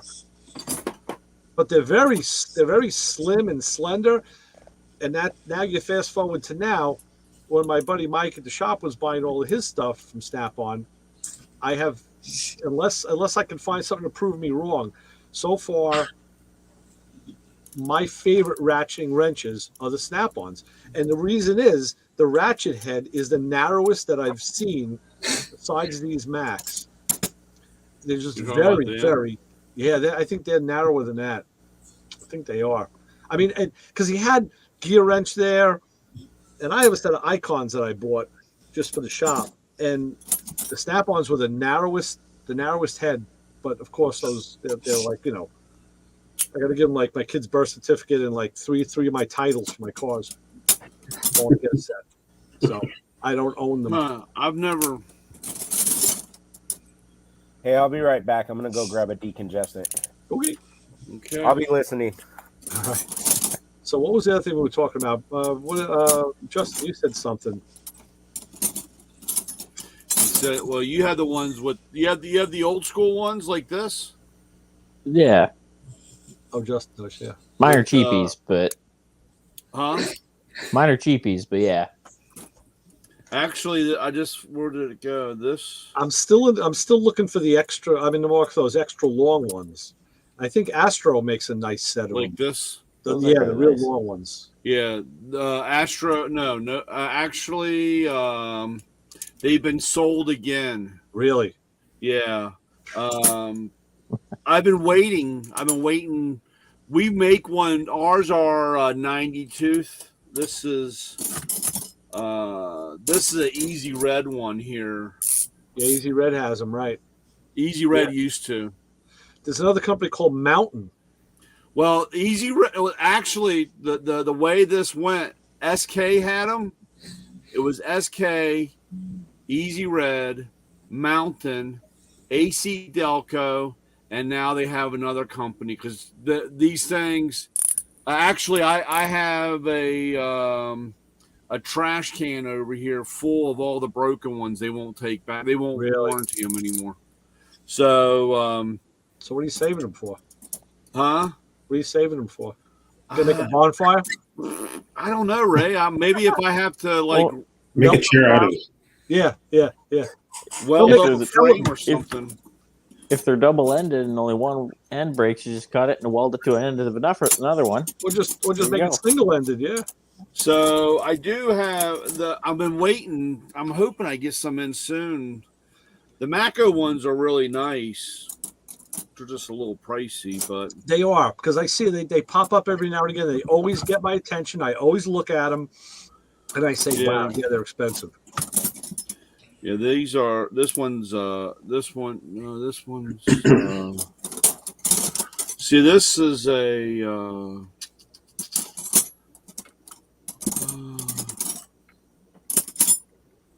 See here. Well, this one is a Mako. But it had a straight end, a regular. Yeah. And then it had the ratchet on this, and these are really a lot of guys. You can listen. You can hear how smooth that is. It is. The only thing that I'm not 100% on board with is just like my ratchets. I finally bought into the flex head ratchet, but I'm like Clay. I like a locking flex head. I do not like a free floating flex head. And the same thing with those wrenches. I would want it to lock. Well, Ray. And He's got one. The Mako flex head lock. Oh, look at that. Nice. That's nice. The only problem with these aren't long enough. These. Okay, so that's the regular size, right? Yeah, but these are locking, and they are nice. The new paradigm in tools is, when I bought my core tools 45 years ago, I got the regular size set of wrenches, and then I bought the long wrenches. Yeah. And then I bought the line wrenches. That's all you needed for wrenches. That's all there was. Now you got to get the mid-size and the stubby and the extra micro stubby, and then you need the long and the extra long, and then you need the freaking 4-foot. Actually, I really wish I bought a whole set of these. These actually I've turned into really nice, and they don't make them anymore. Oh no! But this is the ratchet. Oh, that's wrench. Cool. That's but watch. Sweet. Yep. I saw that. Wow. And it locks. That is it's a nice looking tool. Yeah. Yeah, Very- that's nice. Now, why do they discontinue it if it's something that's popular? Probably because it worked. Well, Okay. a lot of it's Sounds about a right. lot of it's just manufacture. You know, it could have been a company. I mean, for whatever reason, but You know, I got into it with my friend Christian. Hey, I just got a text from Matco. What do they want to know? They were sending me something. they've been listening, and they say, "Tell them you better watch out for the black Suburban."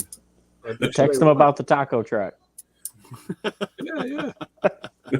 No, my friend, I was talking to my friend Christian at the bike shop. We were talking, this is a couple of years ago. We were talking about line wrenches.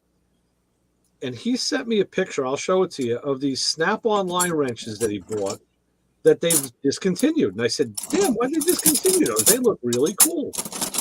And he says, I don't know, but they discontinued them. Sometimes it comes down to copyright infringements. There's a lot of time. Sometimes a lot of little things that will. That's why I tell guys if you see something you like, you're right. Better get it because it might not be there. You are so right, and yeah. And it's funny because like that wrench that I had, that's like a 9/16. I bought it for some reason. It worked really good on something I was doing, and I said, man, I need to get a couple more of these. And of course, by the time I came around, they were discontinued. And that's like just like back in the day. I have I think it's a 7/16 wrench. Regular size, maybe it's like 5-inch, 6-inch, but the end is angled up on like a 45. And I bought the one wrench because I needed it to adjust the clutch on a Harley, and it was perfect. And now years ago, I said, "Man, why didn't I buy a set of those?" Yep. But didn't think of it. I got the one I needed. And sometimes this is just going back. I mean, sometimes when you just look at when you look at a set of wrenches and they want $800 for a set of wrenches, and it's only cost you $100 for just the one that you need. You buy the one you need, and right. That's like because I love these. I mean these wrenches here. Oh, let me get a bigger one so you can see. That had the socket. Right. You like those? I never really. Man, I use these things all the time. Okay. And actually, the funny part was I have a set metric.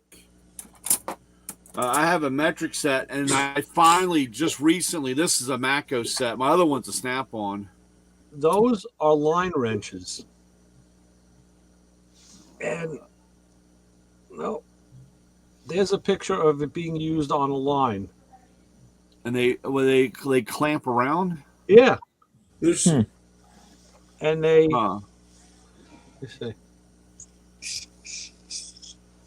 It's got the line fitting out, everything goes in there. Now how you get it in, I don't know. Oh, I see. It's open-ended. okay. Yeah. So you slide it over the line and it gives you the handle. So that's cool. And they were in a set because there was a set of 4.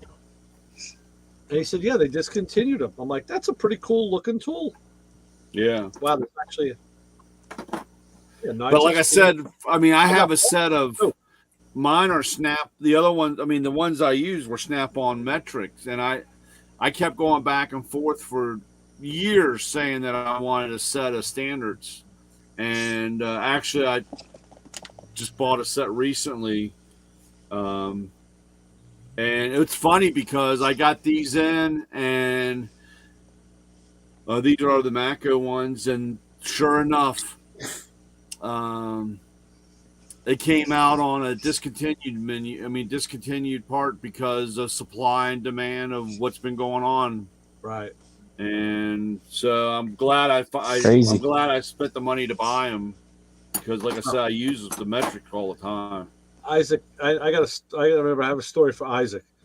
When my Pontiac went to the body shop for the first go around of rough body work and panel work, my buddy he said to me, "Listen, you come in here," he says, "and start taking the car apart." He goes, "The more you take apart, the less my guys have to take apart." He goes, "And then you don't have to pay him." I'm like, "Oh, cool, excellent. Let me work in your shop on my car." Excellent. So I did. And then when it got put back together to ship back to me, I got it home, and I had to take a few things off to do other things and whatever. And I'm finally like, why aren't my sockets freaking working on this? Metric fasteners. And then I put it together. Yeah, it came out of a body shop. All they have is metric fasteners. So, like all the American screws and bolts and all that came out could have been put back in, but they weren't. So it was funny because even the second time it went in to get the paint and all, they had to change a few things. And I said, and I found more metric fasteners. So that's the joke. You send your car into the body shop, it'll go in American, it's coming out metric. There you go. We don't have that problem too much. We don't get too many metric stuff. Well, you guys are different. You're dealing with American cars only, or solely, mostly, right? Mostly, yeah. Not too much. Well, some of the newer stuff, but not a lot of newer bodywork stuff, other than the PT Cruisers. So it was like having a car from the mid '80s where everything on the engine was standard and everything else was metric. At least with GM, it was kind of good because they used to mark stuff with blue, and you knew that was metric. So, yeah. And then these are my other favorite ones right here. Yes, I think I had those on my Matco wish list. I think I have them on my Matco wish list. Yeah, these are really nice. They're ratcheting. Yeah. The only problem, like, this is the smaller sizes are nice because of how long they are. Right. But when you get into a like a 19 millimeter or 15, it cuts the size cuts down because they keep them all the same size. So so you don't have the length. Right. But on the smaller ones, I used to use these all the time for their convertible tops because it was just working on getting down on the adjustments and so forth. And like I said, because you could, if you had a pass through type thing, a cable with a nut on the end, you had the new problem I was finding now was doing this cooling system stuff to take the hose clamps off the radiator and even some of the smaller hoses. I have 2 pair of locking pliers. I think I ordered a pair of those from you too. Another pair. The pliers, right? Not the one with the cable. I don't remember. Check the box. That's why there's a set of pliers and regular pliers. Because I have a set of each. The pliers I have, I bought, they're Blue Points, and the one I have with the cable I got at Harbor Freight because my buddy had a Snap-on one, and I looked at the price and I said, "Holy shit, really?" So, but even so, I was using the plier ones, and even though they work great, under the hood, sometimes the plier is just too long. There's too much plier. Because there's a radiator support or another component or something, or you need it to be angled at a 45 or a 90. Like they need to be, it's like, damn, no, the tools used to be universal. You use them on any car. Now, holy shit, man. It's like, I keep saying, like, what am I doing wrong here? So I'm going back to the long needle nose pliers and trying to hold the clip and move the hose. I'm like, damn it. What I need is a pair of locking needle nose, the long locking needle. You could lock them on a hose clamp, like a vice grip one. No, like at the extra long needle nose pliers. But you're grabbing one of those spring clamps on a vacuum hose, let's say. So you need the long needle nose because the thing is a foot deep from where you're working. So I could get on it with the end of the needle nose, but then you have to keep pressure on it, and then so you can move the hose. It'd be nice if those needle nose could lock. Like they have the vice grip ones. Yeah, but they're never that long. I'm saying the needle nose pliers that I have, they got to be like foot long, the extra long needle nose. Unless you have some 16-inch ones. Yeah, the big ones. It was like I said, it was like straight, 45, and 90. Yeah, they don't make 90s anymore. Really? Why? Supply chain? No, because the 90s broke all the time. Really? Yeah. I've had mine for like 30 years and they're not broke. Yeah. But we I know get how 90-degree angles aren't allowed in socialism. Oh, the what? In socialism. What do you Since certain people are trying to push it on us. Okay. I'm messing with you, but I just missed the It sounded good though, Isaac. Sounded good. That's like I loved your picture about Sunday night football, Monday night football, and then Thursday night. That was awesome, dude. That was funny as hell. I because back in the older days when Thursday night football was on, I used to have it on during the when we were on the show here, but now I don't have Apple TV, so I thought that was kind of funny. Last week I had it on because the Bears were playing, but I turned my computer so the screen wouldn't pick it up and cause any issues with the podcast, and then that's why last week I kept looking back. But the Bears aren't doing too good anyway. So the only reason why last week I had it on because they were playing us. They were playing the Commandos. They were playing Washington, so I had it on. That's the only reason they showed it on local TV here. So I had that on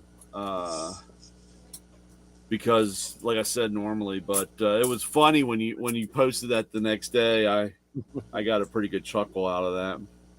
Yeah, somebody I knew posted it, and I shared it. I don't even remember who posted it, but yeah, I got a chuckle out of it too. They had the beauty queen. They had the two hot chicks, and then they had this. You gotta show it up so everybody else can see it. Yeah, let me see if I can find it. It's it's from that movie Grown Ups, the Adam Sandler movie. Is that where that came from? Yeah, that's the. Is it David Spade? I think the one he's got, or no, I think it's Rob Schneider. He's got the 3 daughters, and the two. Are real. The two are look like models, and then the other one looks kind of like him. Let's see.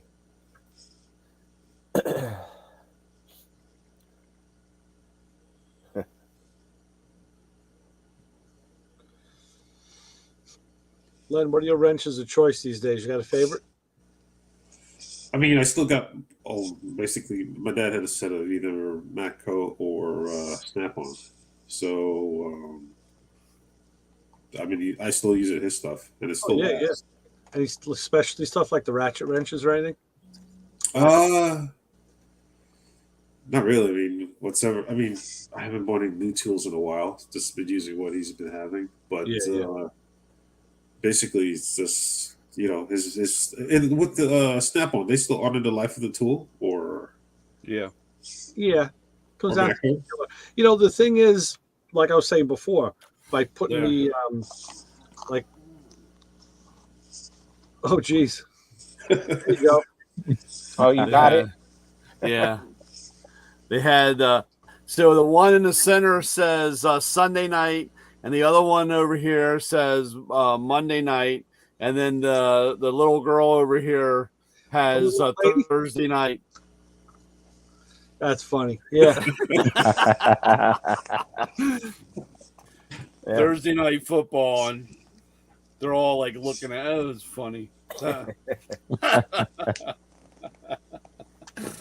So, Brian, where are the macro tools actually made? Are they here in the U.S. or they come from abroad? It depends on what you're looking at. Matco itself doesn't make any tools. The only thing that we make are toolboxes. Okay. Our toolbox, we that's the only thing. Now our hard line, which includes ratchets, sockets, wrenches, some, not all now, are USA made. They're from AJ Manufacturing and Kuto. Those are the ones. But most of like a lot of stuff is rebranded or from abroad type Makes thing. sense. Right. Our toolboxes are made. They're upstate New York and Jamestown. Oh wow. Okay. Is where our toolbox factory, our plant is. Okay. And world renowned. Yeah, but that's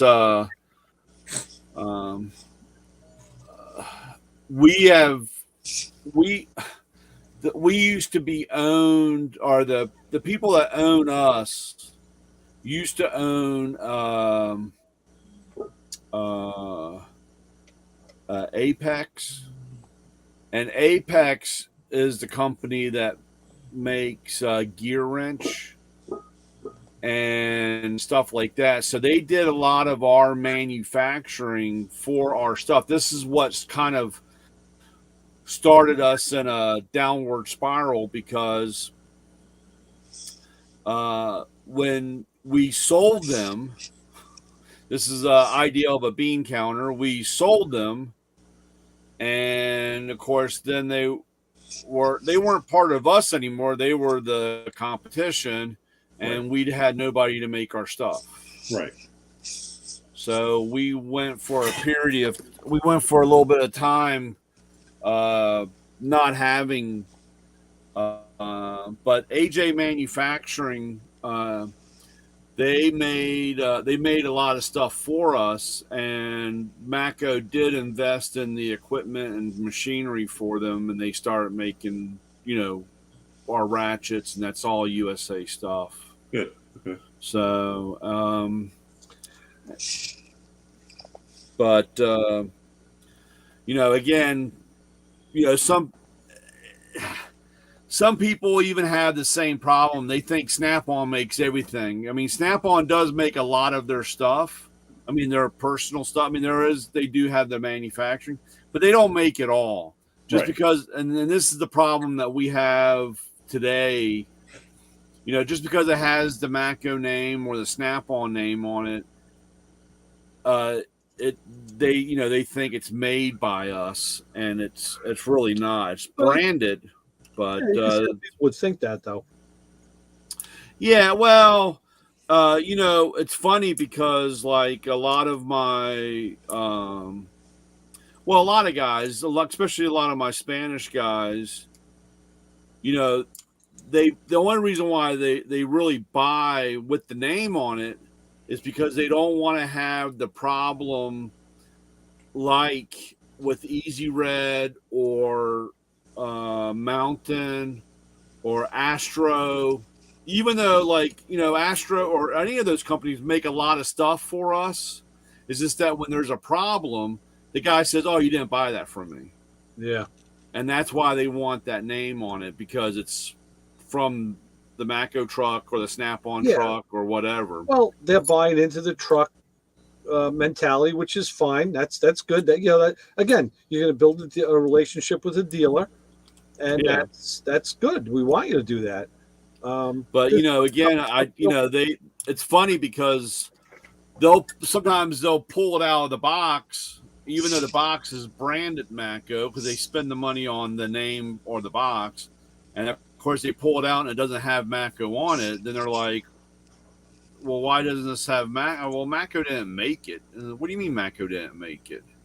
We had that problem with like a lot of Mastercool radiator stuff. Mastercool, they make a lot of stuff for everybody, and a lot of their stuff is all the same for everybody. It's just put in a different box. Yeah. So, but the only thing we physically make between making franchises or toolboxes. So other than that, that's about it. Sweet. So that's why every once in a while some guys freak out. Like I have some Williams spanner wrenches. They're really good wrenches. But see, Williams makes a lot of stuff for Snap-on. Oh, really? Yeah. So, you know, a lot of guys will say, well, why do you have Snap-on stuff on your truck? And I'm like, well, it's a really good spanner wrench, and Snap-on didn't make it. It's Williams. The one thing I haven't bought yet that's on my list is the Knipex pliers. I can't believe, man, those are awesome pliers. I know. They are. You know, I keep hearing Clay talk about the Cobra, because if you buy any one pair, get the 6-inch Cobras. That's what you now. He just did a video time where they have a Christmas ornament. It's a square box. It says Merry Christmas in different languages. And you open it up, it's got a round metal ball in it, which is like a big ornament. When you open the ball, there's a little pair of, I think it was 3 or 4 inch pliers, real small. They only open to 1 inch, so they're tight. Yeah. But I even got the Netpex Swedish plumbing wrenches, man. wrench. Yeah. Man, this thing, you grab a hold of whatever you're grabbing a hold of, dude, it ain't letting it go, man. You got to bring that to Harbor Freight on Sunday, and you grab the guy by his nutsack with that thing. You say, "Now pay me, you bastard, pay me!" Yeah, I tell you, man. My pliers are over in the other box. I got a whole bunch, man. That's something that's on my list. I definitely want to investigate the Knipex. Yeah, I'm a little late to the party, but you know, they're great. I don't mind. Awesome. They're really nice. Yeah, cutting. That's one. Well, of course, one of the. That's not that. The cutting, man. You want to talk about snapping pennies in half, dude? Those things are just a beast. I think I've got my pair. They're probably 8 inches long or so. And yeah. Watch out. Do you have the angled? Are yours slightly bent or straight? Straight. Yeah. You have 6. You have 4, 6, 8, and 12. 12 ones, man. You want to talk about grabbing a hold of and cutting something, dude? That'd be good for plumbing work. Yeah. Do you have the Ginsu knives on your truck too? Since you're talking about cutting pennies. No, not Ginsu. But I'll tell you something real funny. It was back like 79. Me and my then girlfriend became my wife. We were at a mall somewhere, and they always had the displays in the middle of the mall, to get you to buy whatever it was. And the guy had the Ginsu knives, and he's cutting tomatoes like this, and then he cuts a brick, then he cuts the tomatoes, and then he cuts a hunk of wood, and then I'm like, wow. So I'm like, all right, I'll get one of those for my mom. And of course, it was like, you buy one, you get one free. So I bought them. I gave one to her and one to me. And now I have them. I have both of them. I had one at work. I brought one to work with me, and that's what I would cut my tomatoes with from my BLTs. And they're still cutting 40 years later. I'm telling you, no joke, man. Wow, that's nice. I remember those.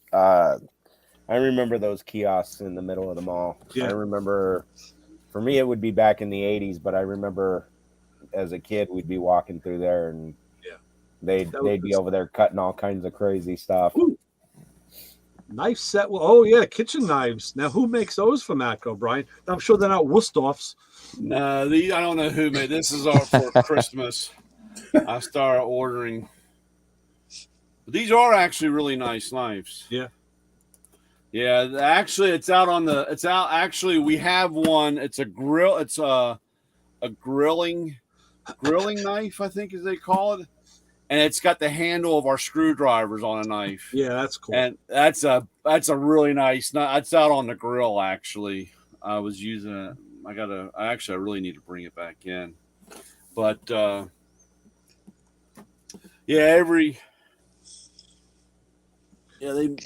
we're almost as good as the other guys. Snap-on will put their name on everything, man. Their marketing, and they wouldn't back in the day. They really didn't. No, but man, they got it on toilet paper, dude. So I mean, right. Yeah, so we're not gonna be able to warranty that. No. Well, that's again, that's another problem. That we have is that guys will buy even like our merchandise stuff and with the name on it, and they want that have that lifetime warranty on it, and I'm like, dude, it's not lifetime. And lifetime on a pair of socks. Yeah, tell me about it. Don't worry, I've had guys try to bring that stuff back and say. And I will tell you, man, those Damatco socks, those bamboo socks, are the best. I'm slowly switching over all my older socks. I'm just, as I wear them, I'm just throwing them out at the end of the day, and I'm gonna go totally over to the other stuff. That's it. Yeah, the bamboo ones are nice. Phenomenal. Yeah, those are nice. Those are really nice socks. Yeah. It took me a while. A question about the industry. Do you guys see the younger kids getting into the automotive trade? Yeah. No. Really? It's a really big problem. Because I was talking to Ray about this. There's a dealership out on the island east, and I mean, it kind of bothers me because basically they're willing to train them, but then if you don't have the heart for it, or at least have the drive to do it, then it's just a job. It's not going to work. I mean, because then you want to feel comfortable with whoever's doing it. You know, they have interest in doing the actual work and not just trying to make a buck and screw up the job. These guys, these kids, I had it set up like at my Ford dealership. I had it set up where they would give a $500 gift certificate for a signing bonus. You know, if you sign and hired, and I sold them basically a $500 gift certificate that they could use to come out to the truck, right? You know, to get tools, you know, and I had it set up with the shop foreman. You know, I had a little. It was just kind of like you were talking about, Ray, about building a cart, you know, but it was, right. You know, they're starting out doing oil change, you know, here's some oil filter stuff, here's some, you know, drain plug, you know, just the basic, you know, tools, nothing super fancy, but to get them started. And every one of those guys would come out, and the first thing they wanted to buy was either buy a jacket or a pair of Oakley sunglasses. Right. And I'm like, dude, if you're going to be in this business, you need to invest in yourself. I tell all the kids this. You got to invest in yourself in this business. Well, yeah, that's why I want those glasses, man, so I look good on my Instagram post. Yeah, and, you know, it got to the point where the Ford, I mean, you know, the guy, my shop foreman guy, he was like, dude, you know, these guys come out, we hire them, and then 2 weeks later, they don't have any tools. They don't buy any tools. You know, we can't do this anymore. And I'm like, I understand. I try to get them to buy tools, but they want to buy Oakley sunglasses, and they want the look, but they don't want to invest in any kind of tools. And I will admit, I mean, there's only a few. I mean, like I said, the amount of money that you spend on tools is a lot of money. And there are some, you know, there's some benefit to that to a point, but these guys they want them to, they're not paying them. I mean, you know, you figure. The other thing, like you were saying before, was back in the day, I remember, you know, back when I started, you couldn't get a snap-on shirt or a hat. Well, actually, I had some hats, but you couldn't get a shirt or a jacket. They were like King's Gold. They didn't let now it's like, you know, that market totally blew up, you know? Yeah. You buy them on Amazon. Yeah. Well, but, you know, part of the mystique to it of like, it was special, you know? And part of the issue is that nobody wants to work for anything anymore. No, the kids today don't understand putting in the hard work and then seeing it come to fruition. If you remember the movie Gran Torino with Clint Eastwood, where he catches the Asian kid stealing, and then the parents bring him and tell them he owes you, put him to work, and the kid starts learning. It's actually one of the best things for Clint Eastwood's character, but as well as the kid starts learning, and then he even helps him get a job on a construction site and says, here, I'll lend you some tools and you just, you're going to need this, this, and this. And then once you get paid, we'll start working on buying you stuff. Like, I'll take you out and help you buy some stuff. And then, as the kid was working, a lot of it, he told him, you can keep. But the kid started understanding the value.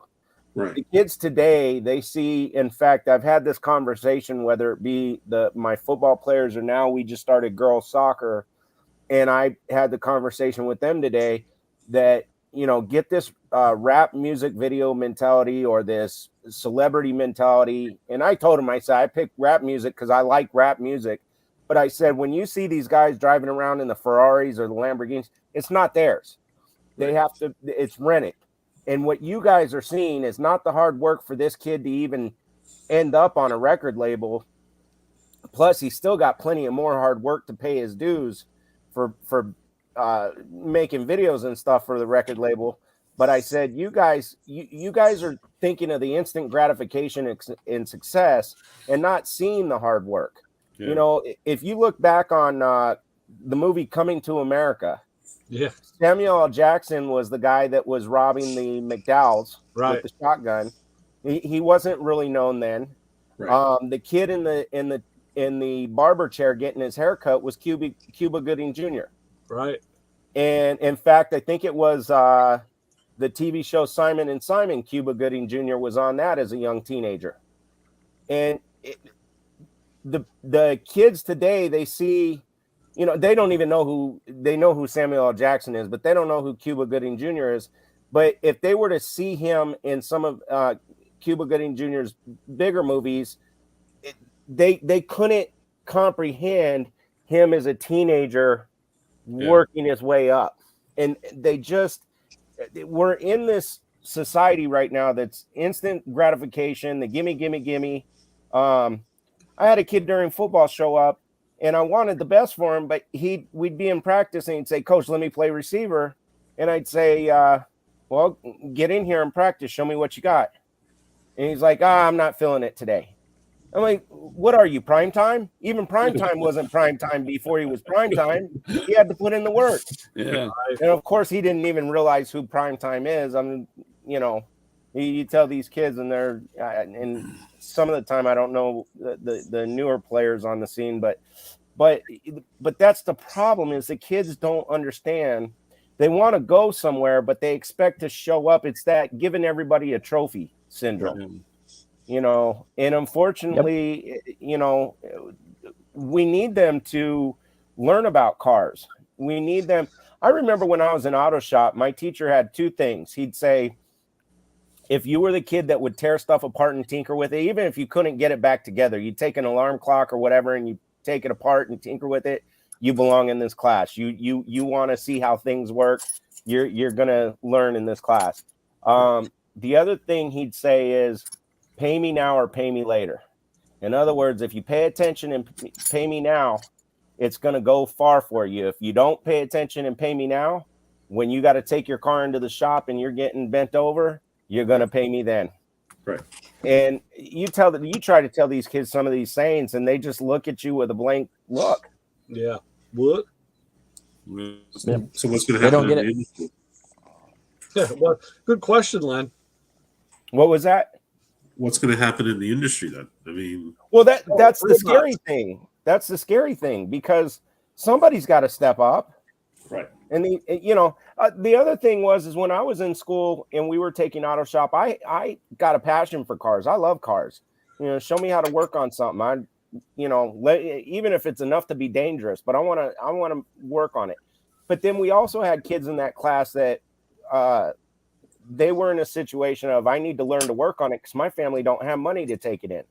Right. I mean, I was kind of in the same boat to an extent, but my dad always taught me, you work on your own stuff, but I also had an interest. But we had kids that didn't necessarily have an interest, but they took it serious because they saw the value. Right. And some of those kids have actually gone into the industry. Well, kids are grown men now, but the unfortunate thing is schools are starting to cut all the auto shops, our district, we still have auto shops.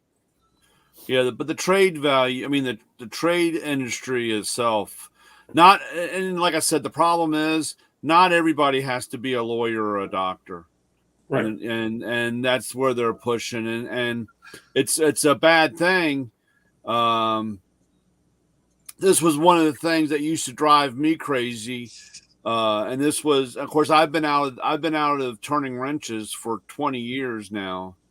But when I was at the shop, they when it came time for my review or my it always started out the same way. Brian, we love you. We don't have any issues. Your comeback rate is a 0.01. You do anything, you take care of everything. You're a beast. But we can't pay you any more money. Hang off of cars. Yeah. But we can't pay you any more money. There was a limit, and I was like, but you're charging over. This was even because we're over $120 labor, and you can't pay me any more than $25 an hour. 24 hours steroid free. Right. How did you? So and that's the problem. They couldn't pay me any more money. They can give me more time off.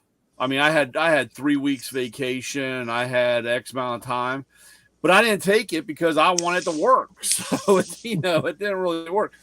And that's the problem that they have. They don't want to pay, they have their platform or their grid of money that they have to make. And, you're kind of in that realm. And I don't know what's going to happen here in 10 years.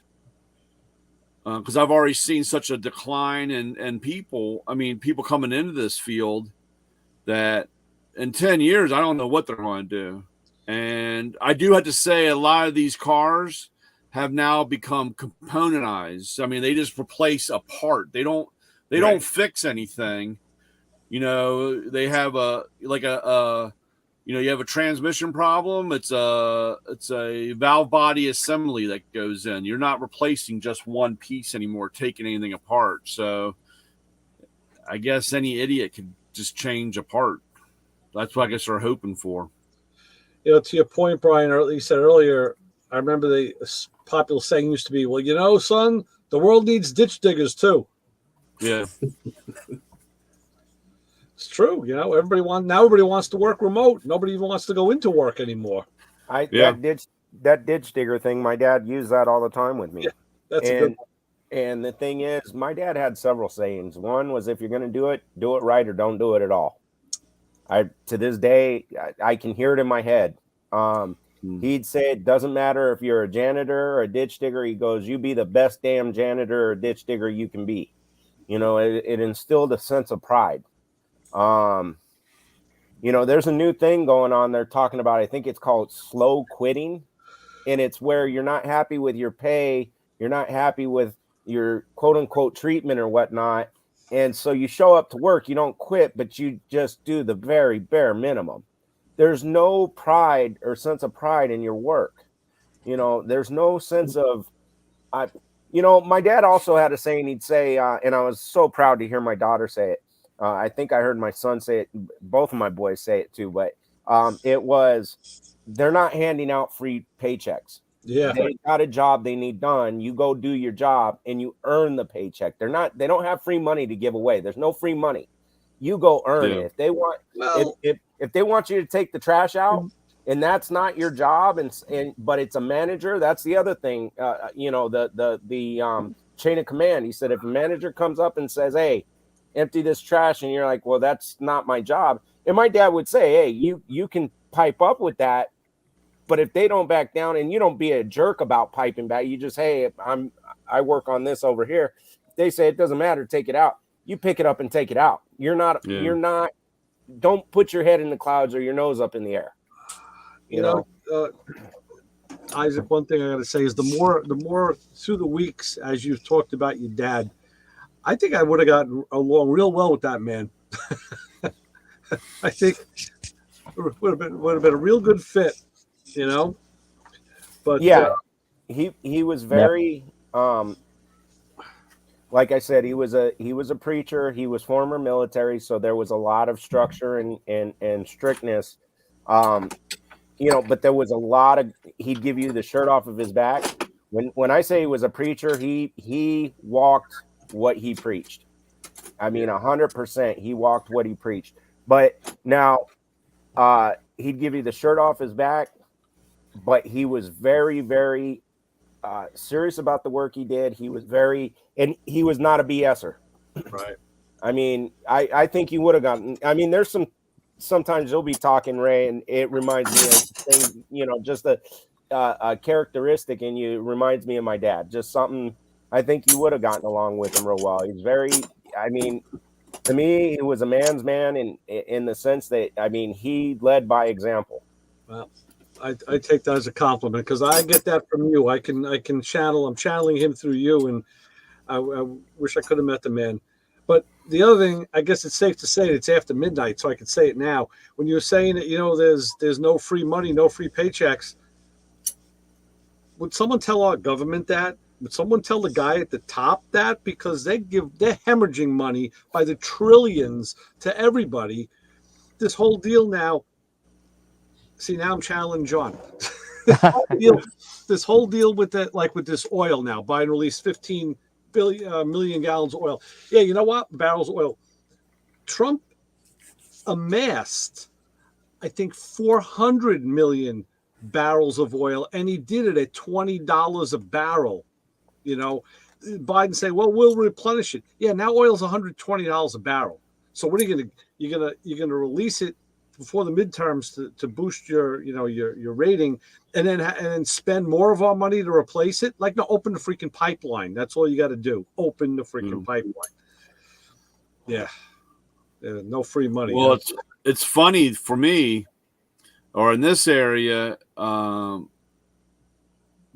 my diesel fuel has gone up 40 cents in the last 10 days. Yep, I've been seeing it here too. Diesel is over $5 a gallon. Yeah, I was like, man, they're coming up on these midterm stuff, and they're talking all this stuff. How come this this fuel keeps going up? Because it was was it Venezuela? Who was it that threw Biden under the bus? No, I think it was one of the Middle Eastern countries who threw him under the bus by saying they kind of told everybody what he was really up to, even though he's spinning it a different way. And this is the stuff that you don't see you won't see any of it on mainstream news.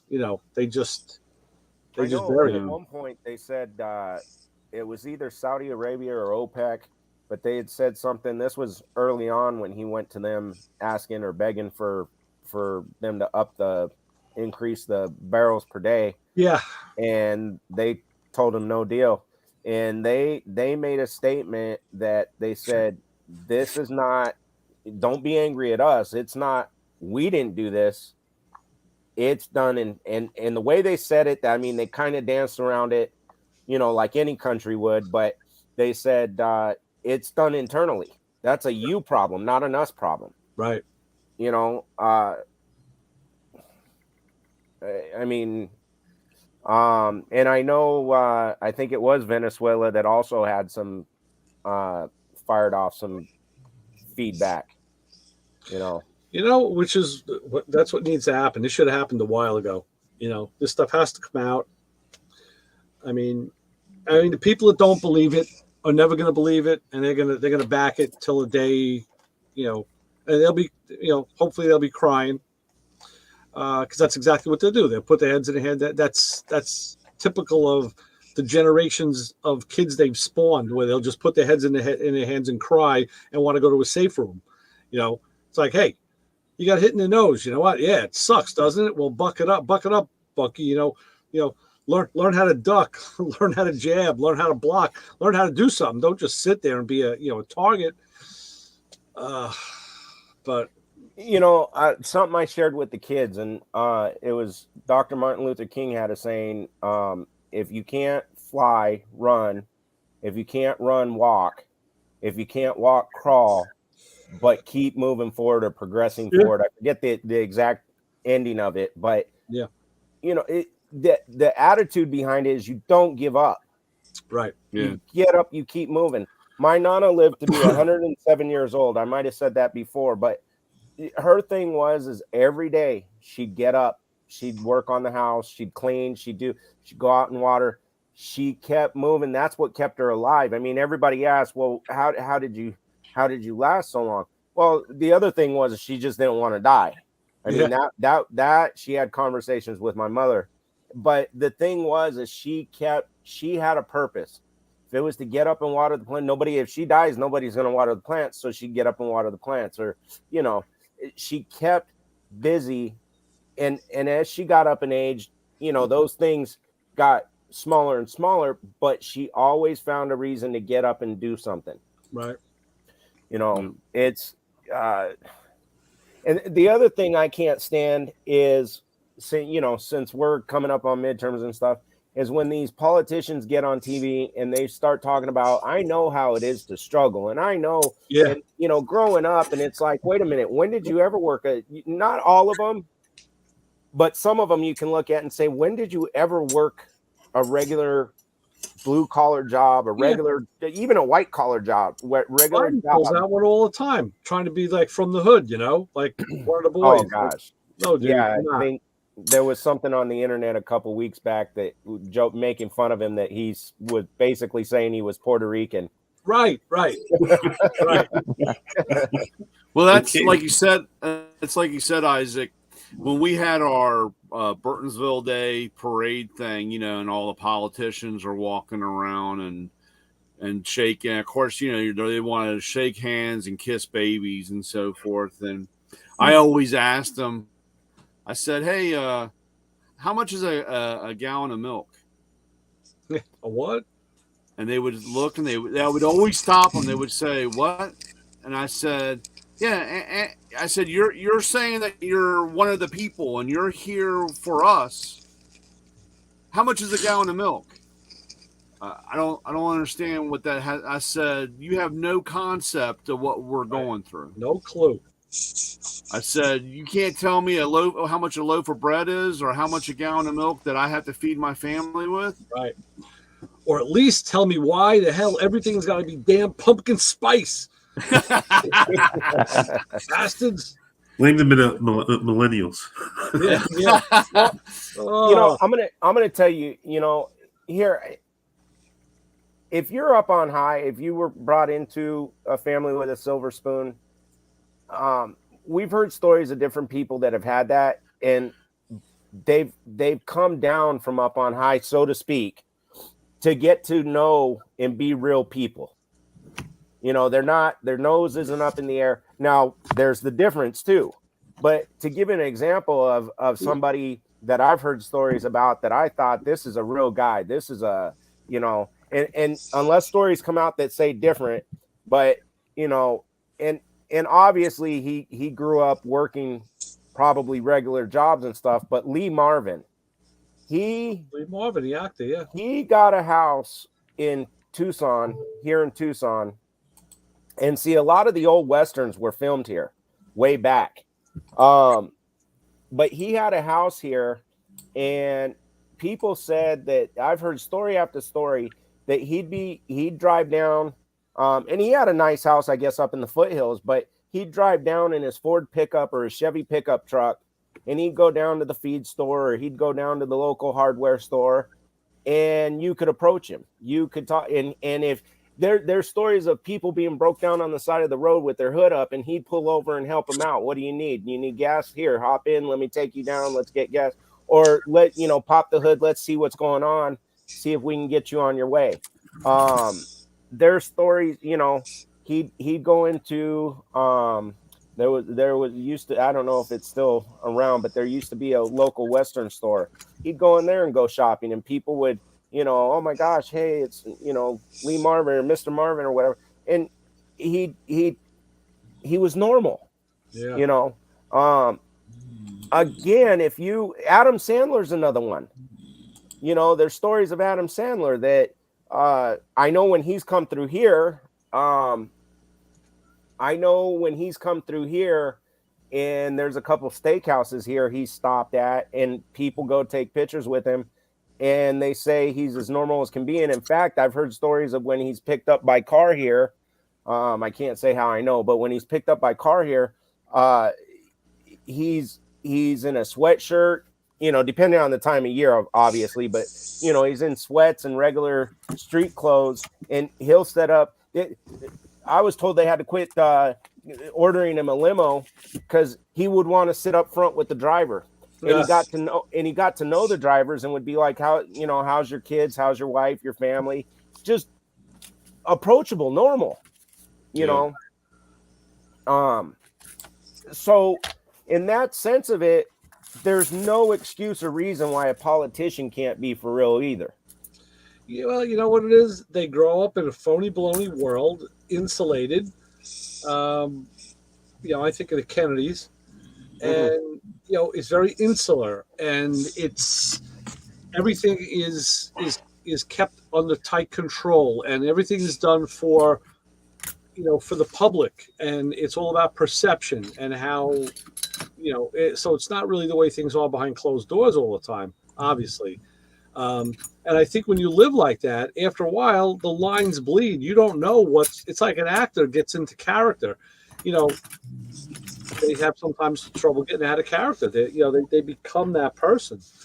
So a lot of these people live, it's predetermined. They're going to go to the best school. They're going to get married. They're going to have, and not like an arranged marriage, but, it'll be within the circle of friends and whatnot. So everything is kept, kept controlled.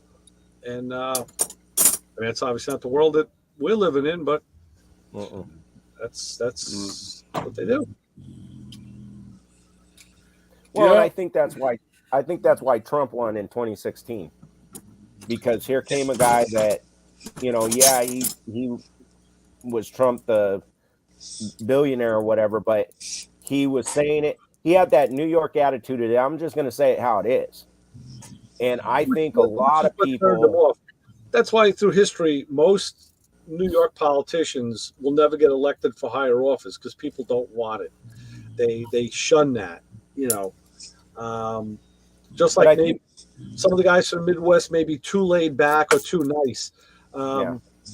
It's kind of that perception. And so anytime someone from around here, like when Cuomo, our last governor, he said, they were talking about him running for president. I said, nah, it'll never happen. And people are like, what do you mean? I'm like, no, because first of all, he's a New York Italian. I said, and he's got a history. I said that he'll never make it. He just won't be accepted. Just too gruff. So, yeah, I think when Trump got voted in, I think people were tired of what they saw, the BS with the politicians not being, they're in that dream world or whatnot. Absolutely. And, I think a lot of the people that were against it, they couldn't handle him being in your face or saying it how it is. But I'd rather, if you don't like me, I'd rather you tell me straight up, and then I know where we stand. I've had guys I've worked with, and I'm like, hey, you don't like me, just say it. I'll stick to this. If we still got to work together, I can get along with you. I'll stick to this side, you stick to that. Sure. There won't be no problems. But at least I know we're not being buddy in the break room, and then as soon as I turn around, you're stabbing my back. Right. I'll tell you this, with Trump, I was the first one to say it. He's from here. If he could have just toned it down and not been like he was on the TV show. It's not like, The Biggest Loser, like, you're fired. If he could have just toned that down and had a little more decorum, a little more tact, I think it would have gone a long, long way. But that's just the way he is. You're not going to change him. I agree. I mean, there were days I'd wake up and there was a new mean tweet or was something, and I got a chuckle out of it, but I was like, just shut up for a minute. The people are knew that toward the end it wasn't going to be a good. It wasn't going to be a good thing in the end. It was, and he's self-destructed. Yeah. So, gentlemen, I have to hit the bed because I have to get up early in the morning. Well, and you've now seen that we We will talk about cars all night long. True. If we talk any longer, we'll be making eggs and bacon and doing it over breakfast. I'll be Breakfast running at Ray's tennis place? cards. Yeah. Breakfast at Ray's? Right, breakfast at my house, but that'll Down be, for that. be for another time. Len, thanks for coming on tonight. It was great having you. Thank you guys. No, anytime. All right. And like Lewis said, hey, you're welcome. You're a member of the family now. Whenever you want to pop in, you come on in and, just join the crowd and we'll, just BS about what like we're doing now. Absolutely. Thanks, guys. Have a good night. All right, Len. You too. Bye. Bye-bye. All right. Now that's a good success story because, like I said, when Lenny came in, he was a student and he was very quiet. He's a very quiet guy. And I hired him. I hired him to work, as a student aide in my area. And it's funny because now not a lot, but some of these guys I've stayed friends with and grown a friendship with all these years later. And it's great when that happens because, you get to see somebody evolve and, it's really cool.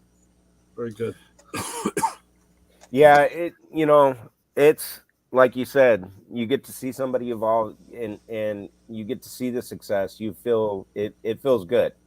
It feels good. I know for me with coaching, for me personally, like any coach, I don't like to lose, but ultimately I count my wins and losses by when these kids are graduating high school and even prior to graduating high school, that they're keeping their grades up. They're becoming a good member of society. They've learned their manners, not that their parents don't teach them, but you're reinforcing what their parents teach. Some of them, unfortunately, there are some that haven't had that example. It may be a minute few, but even taking it a second level and, hey, greet the bus driver when we're going somewhere. Thank them when we get off. Right. When we're on the field, you can high five me and whatnot. When we're off the field, I expect a nice firm handshake. You say yes, sir, no, sir, yes, ma'am, no, ma'am.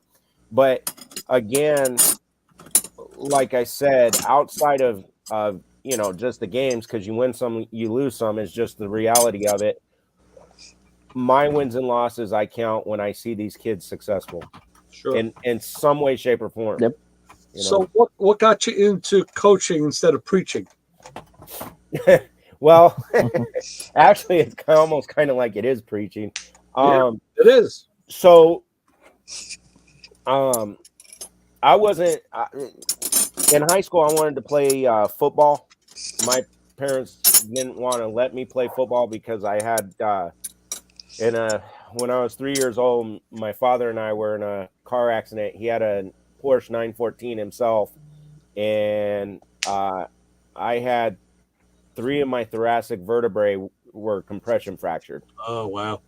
And I also dealt with some neuropathy, and so they really tried to talk me out of it. Well, fast forward, I had done jobs with security and stuff like that, and I had a brief stint of working with the probation department, and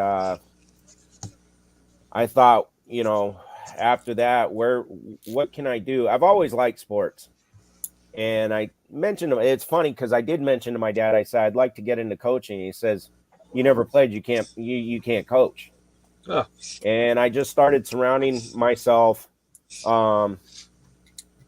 with people, and when my own kids were getting into sports, I'd go out there and help, and more so I'd guide my own boys. In fact, there was a guy that he was coaching my son, and I'd ask him, "What do you need him to do to get better?" And at that time, they're 5-6 years old. He's on the offensive line, and I'd work with him after practice and teach him how to block. And it actually happened one day, a parent came up, wanted to get his son to block better, and he says, "Go talk to Isaac. He's worked with his son. He really knows something." he asked me if I wanted to come on. So I was doing that in youth sports. Did that for quite a few years, had ups and downs, learned stuff. I had to swallow my pride and take a step back and learn. Right. And then I got the opportunity to go coach at the school, and I've just continued forward. But I've kept even some of the kids that came through me that I coached in youth football. I've stayed in touch with them and their families. Yeah. And in fact, one of the things I preach is football, soccer, or baseball family, and that when you're family, you'll always be there. And as long as I can break away from what I'm doing, or if it's not something that if I can break away from my family, I said, I'll go. You get a hold of me, and I'll drop everything I can, and I'll, the key is if I can, but right. I'll come. And anyways, that's basically it. The big thing is giving back to the community, giving back to, with an aspect of keeping these kids off the street. When I did get the chance to come on to the school, it was actually a former classmate of mine was the athletic director at the time.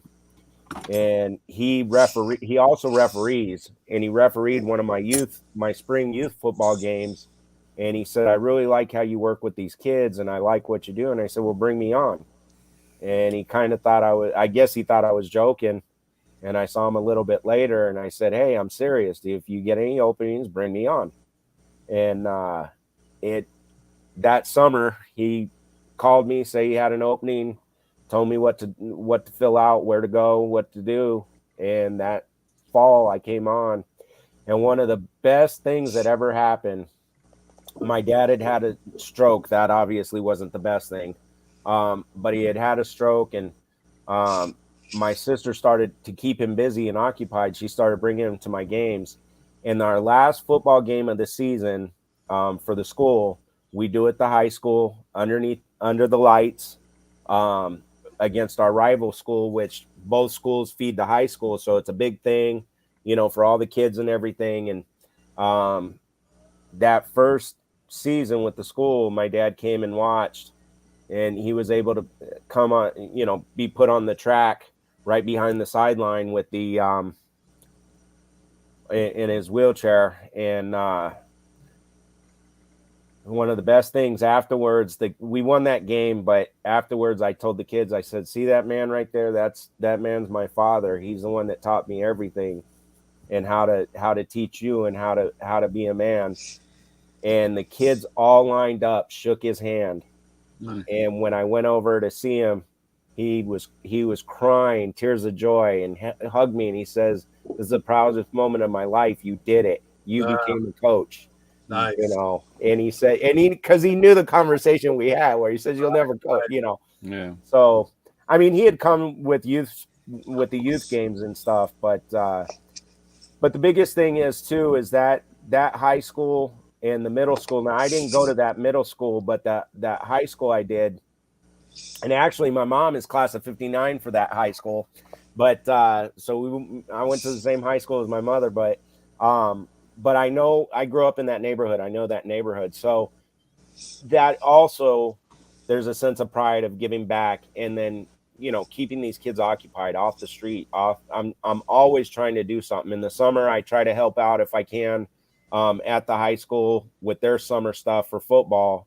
And this last year we did a little camp for the middle schoolers, and we're looking to get more of a backing to do a camp for the middle schoolers this next summer.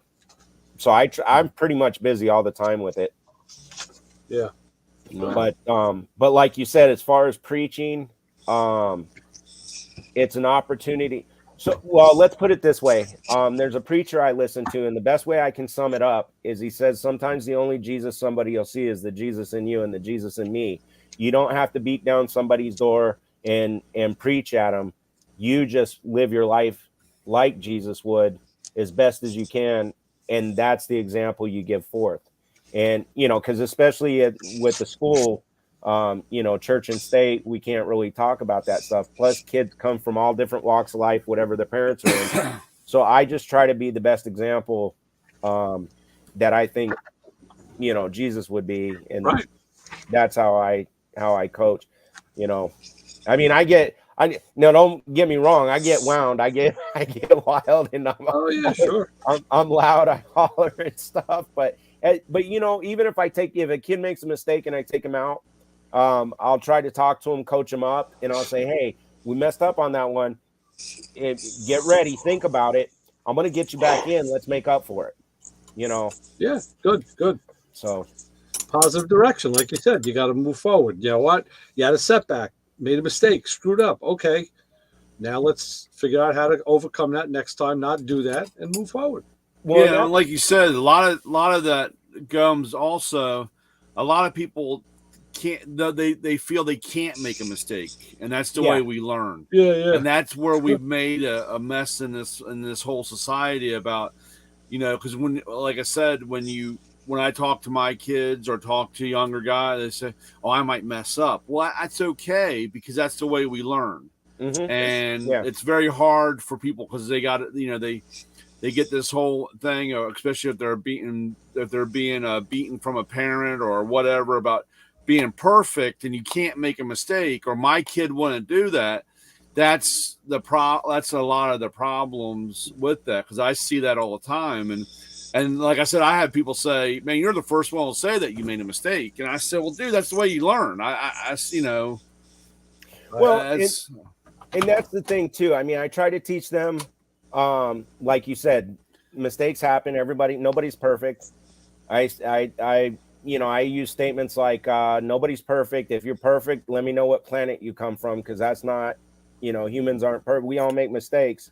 And, but I try to teach them accountability, and that even includes me. I mean, there's times my mouth, in all honesty, there's a lot of emotion, especially on the sideline. And at moments, my mouth has gotten the best of me at times. I mean, it's intense, it's fun, but it can happen. I mean, I've seen other coaches, but I have actually turned around, and when I've gone overboard or I've made a comment I shouldn't have made, I've turned around and the next practice or whatnot, huddle everybody up and say, hey, I said this the other day. It was negative. I try to tell you guys to stay positive, and I had no business saying this. And I'll say, and if it was directed at a player, I'll tell you, I said it to this player. Most of y'all heard it. Maybe some of you were on the field, didn't hear it. I should have never said it, and I'm going to publicly apologize. I'm assuming, I'm taking accountability and responsibility. And again, it shows them nobody's perfect. It shows them it's an opportunity to show them that aspect of taking accountability, face it, deal with it, and move forward. I've seen that too with dealing with kids and younger folks. When they see you admit to a mistake or something that you did wrong, maybe something that you said, like you said before, something you said that maybe you didn't mean or you wanted to recant, and they see that you come out and fess up to it, it makes them feel freer to do it themselves, because like, wow, if coach could say that, then I could too. And even if they don't rationalize it that way, it happens in their head, and it's a good example. Yeah, no, I agree. I mean, and I share with them, hey, maybe somebody's having a bad day. Maybe you're when we get on the field, I try to tell them we all have stuff going on outside of the field. Have fun while we're on the field. Let's focus on what sport we're in. But I tell them, hey, sometimes something's going on and it gets the best of you. I've seen kids where they're on the verge of fighting with another kid that they normally wouldn't fight with, their own teammate, and I'd say, hey, come here, talk to me. What's going on? Sure. And tell them, hey, if you're having a bad day, if it's one of those days, everybody has those days. If it's one of those days, come talk to me. If I got to pull you aside or go easy on you or have, I still want to get some practice out of you because it's good for you and it's part of the team, what the team needs. But at the same time, if we got to tone it down a notch for you, but then again, I let them know, hey, my mind wasn't in the right spot. I was, something else was in the back of my mind, and I let it get into the front of my mind, which caused me to get heated when I normally wouldn't or shouldn't have. And guess what, guys? This is what you will see throughout the rest of your life. Nobody's perfect, and right. you know, mistakes happen. You know, I also tell them when it comes to, well, that teacher doesn't like me. Well, does that teacher really not like you, or what's going on? What did they get you for? And they'll tell me, and I'll say, okay, they got on you for talking. Maybe you weren't talking today, but how much have you been screwing around or talking in class? Right. And they'll say, well, that's true at the beginning of the year. And I'll say, hey, well, they've had several months to get to know that you do that. And now maybe you've straightened it up, but you still got a target on your back that you put there. So let's talk about constructive ways of getting through with your head down. And let's talk about constructive ways of maybe changing the teacher's mind with positive behavior. And guess what? It's not going to happen right away because you painted a target on your back. Right. And I've even shared with them, I'm like, I've been that kid. I've even shared with them, you know, hey, I remember in middle school, I've shared with them, hey, I got suspended 4 times, an in-house suspension 4 times for, I said, I went through a period where I was being a knucklehead. And I said, you know, that little voice in your head, or that I said, look, because sometimes they'll look at me funny. I'll say, when I say the little voice in your head, I'm not saying you're crazy. I said, what I'm saying is, it's an old school saying. It's the thought. You know, and when that thought's in your head, take a moment, think about it. It sounds like fun, but what's the consequence going to be? Or what if it goes bad? And I said, you know, I said, that little voice in my head would get me in so much trouble because I turn around and think something was really funny, and I'd go and do it, and it turned out really bad. Somebody got hurt or whatever happened. And I said, and guess what? Everybody's done it. I said, but when you stop and think about the consequences, that's part of becoming mature, and you control, you know, you control yourself, your behavior. And I said, and think about doing it, maybe not going down and acting it out, and have a chuckle. I said, but so much so, I said, I was a clown like that. I said, so much so that my mom or my sister would see a smirk on I get this smirk on my face, and I'd already be getting popped. Right. Because they knew I was getting ready to pull something, you know, and I share those things with the kids, and I say, hey, you're normal. I also tell them, guess what? I was 13. You've never been 45. I remember being 13, and I remember a lot of the stuff I pulled and did. And I said, I remember the thoughts that went through my head. Hey, your body's going through a change. You know, your thoughts are going through all this stuff. You're growing, you're getting bigger, but your mind's changing too. So I try to share all those things and basically let them know, hey, you being a kid and doing knucklehead kid things, let's try to avoid that, but you're normal. Because that's the other thing, is human beings, we sometimes need to know in any struggles we face or things we do that we're normal. We're not sometimes you feel like you're out on an island, and then you realize, wait, I'm not on an island. This guy did it too, or this guy went through that, or, you know, and we forget sometimes working with the kids that we just got to remind them that, and remember when we were that age, you know. Well, you know, that was a very good sermon. I think you should record that to play for future people, because that was very well said. And I think what else we got to do is we got to wrap this taco party. Yeah, man, we got credit cards to run. All the credit cards. So what do I say to the guys who are waiting outside for me when I'm taking my garbage out tonight? What do I tell them? You should have told them to go ahead and take it out so you can get to bed. You got to leave a little note saying, if I'm not here by 12:15, go ahead and take it out. I've heard about the guys who are outside waiting. That's how we lead into our signature sign off. Yeah, I'll get it. I'll get it. Hit it. You're on a roll. You might as well. Yeah, exactly. You got me on a roll. You can follow us on Facebook, Instagram, but please do not follow us home. Excellent. That works. Well for said. me. Yeah. Well said. Very good. All right, Hey, guys. it's that decongestant and the stuff I took. Felt a little under the weather today, so it kicked in and got me. Got you moving. Now you're a little wound Well, up. that was actually yesterday. You felt a little under the Wow. weather. Yeah. Well, it's still I still got it 2 hours. You still got 2 hours. It's 10 o'clock. Oh, right. All right. Oh, sorry. It was hard yesterday. Yeah. It's not his 1 o'clock in the morning. I'm going to go feed the cat and get myself some pepper jack cheese. There you go. I know. Now you got stop, Ray. I got it. I'm not going to grill it. You know I'm you just want gonna to. eat it. I don't know. All right, I don't know. boys. I don't know. Might have to make a egg and cheese sandwich or something. Nice. I tell you, on a bagel. Yeah, there you go. There you go. Oh, damn it, Brian. Yeah, you won't get busted for that. No, thanks a lot, guys. No problem. Anytime. All right, fellas. We'll talk soon. During the week, we'll catch up. We'll guys, be safe. Watch out. Yep. We'll do.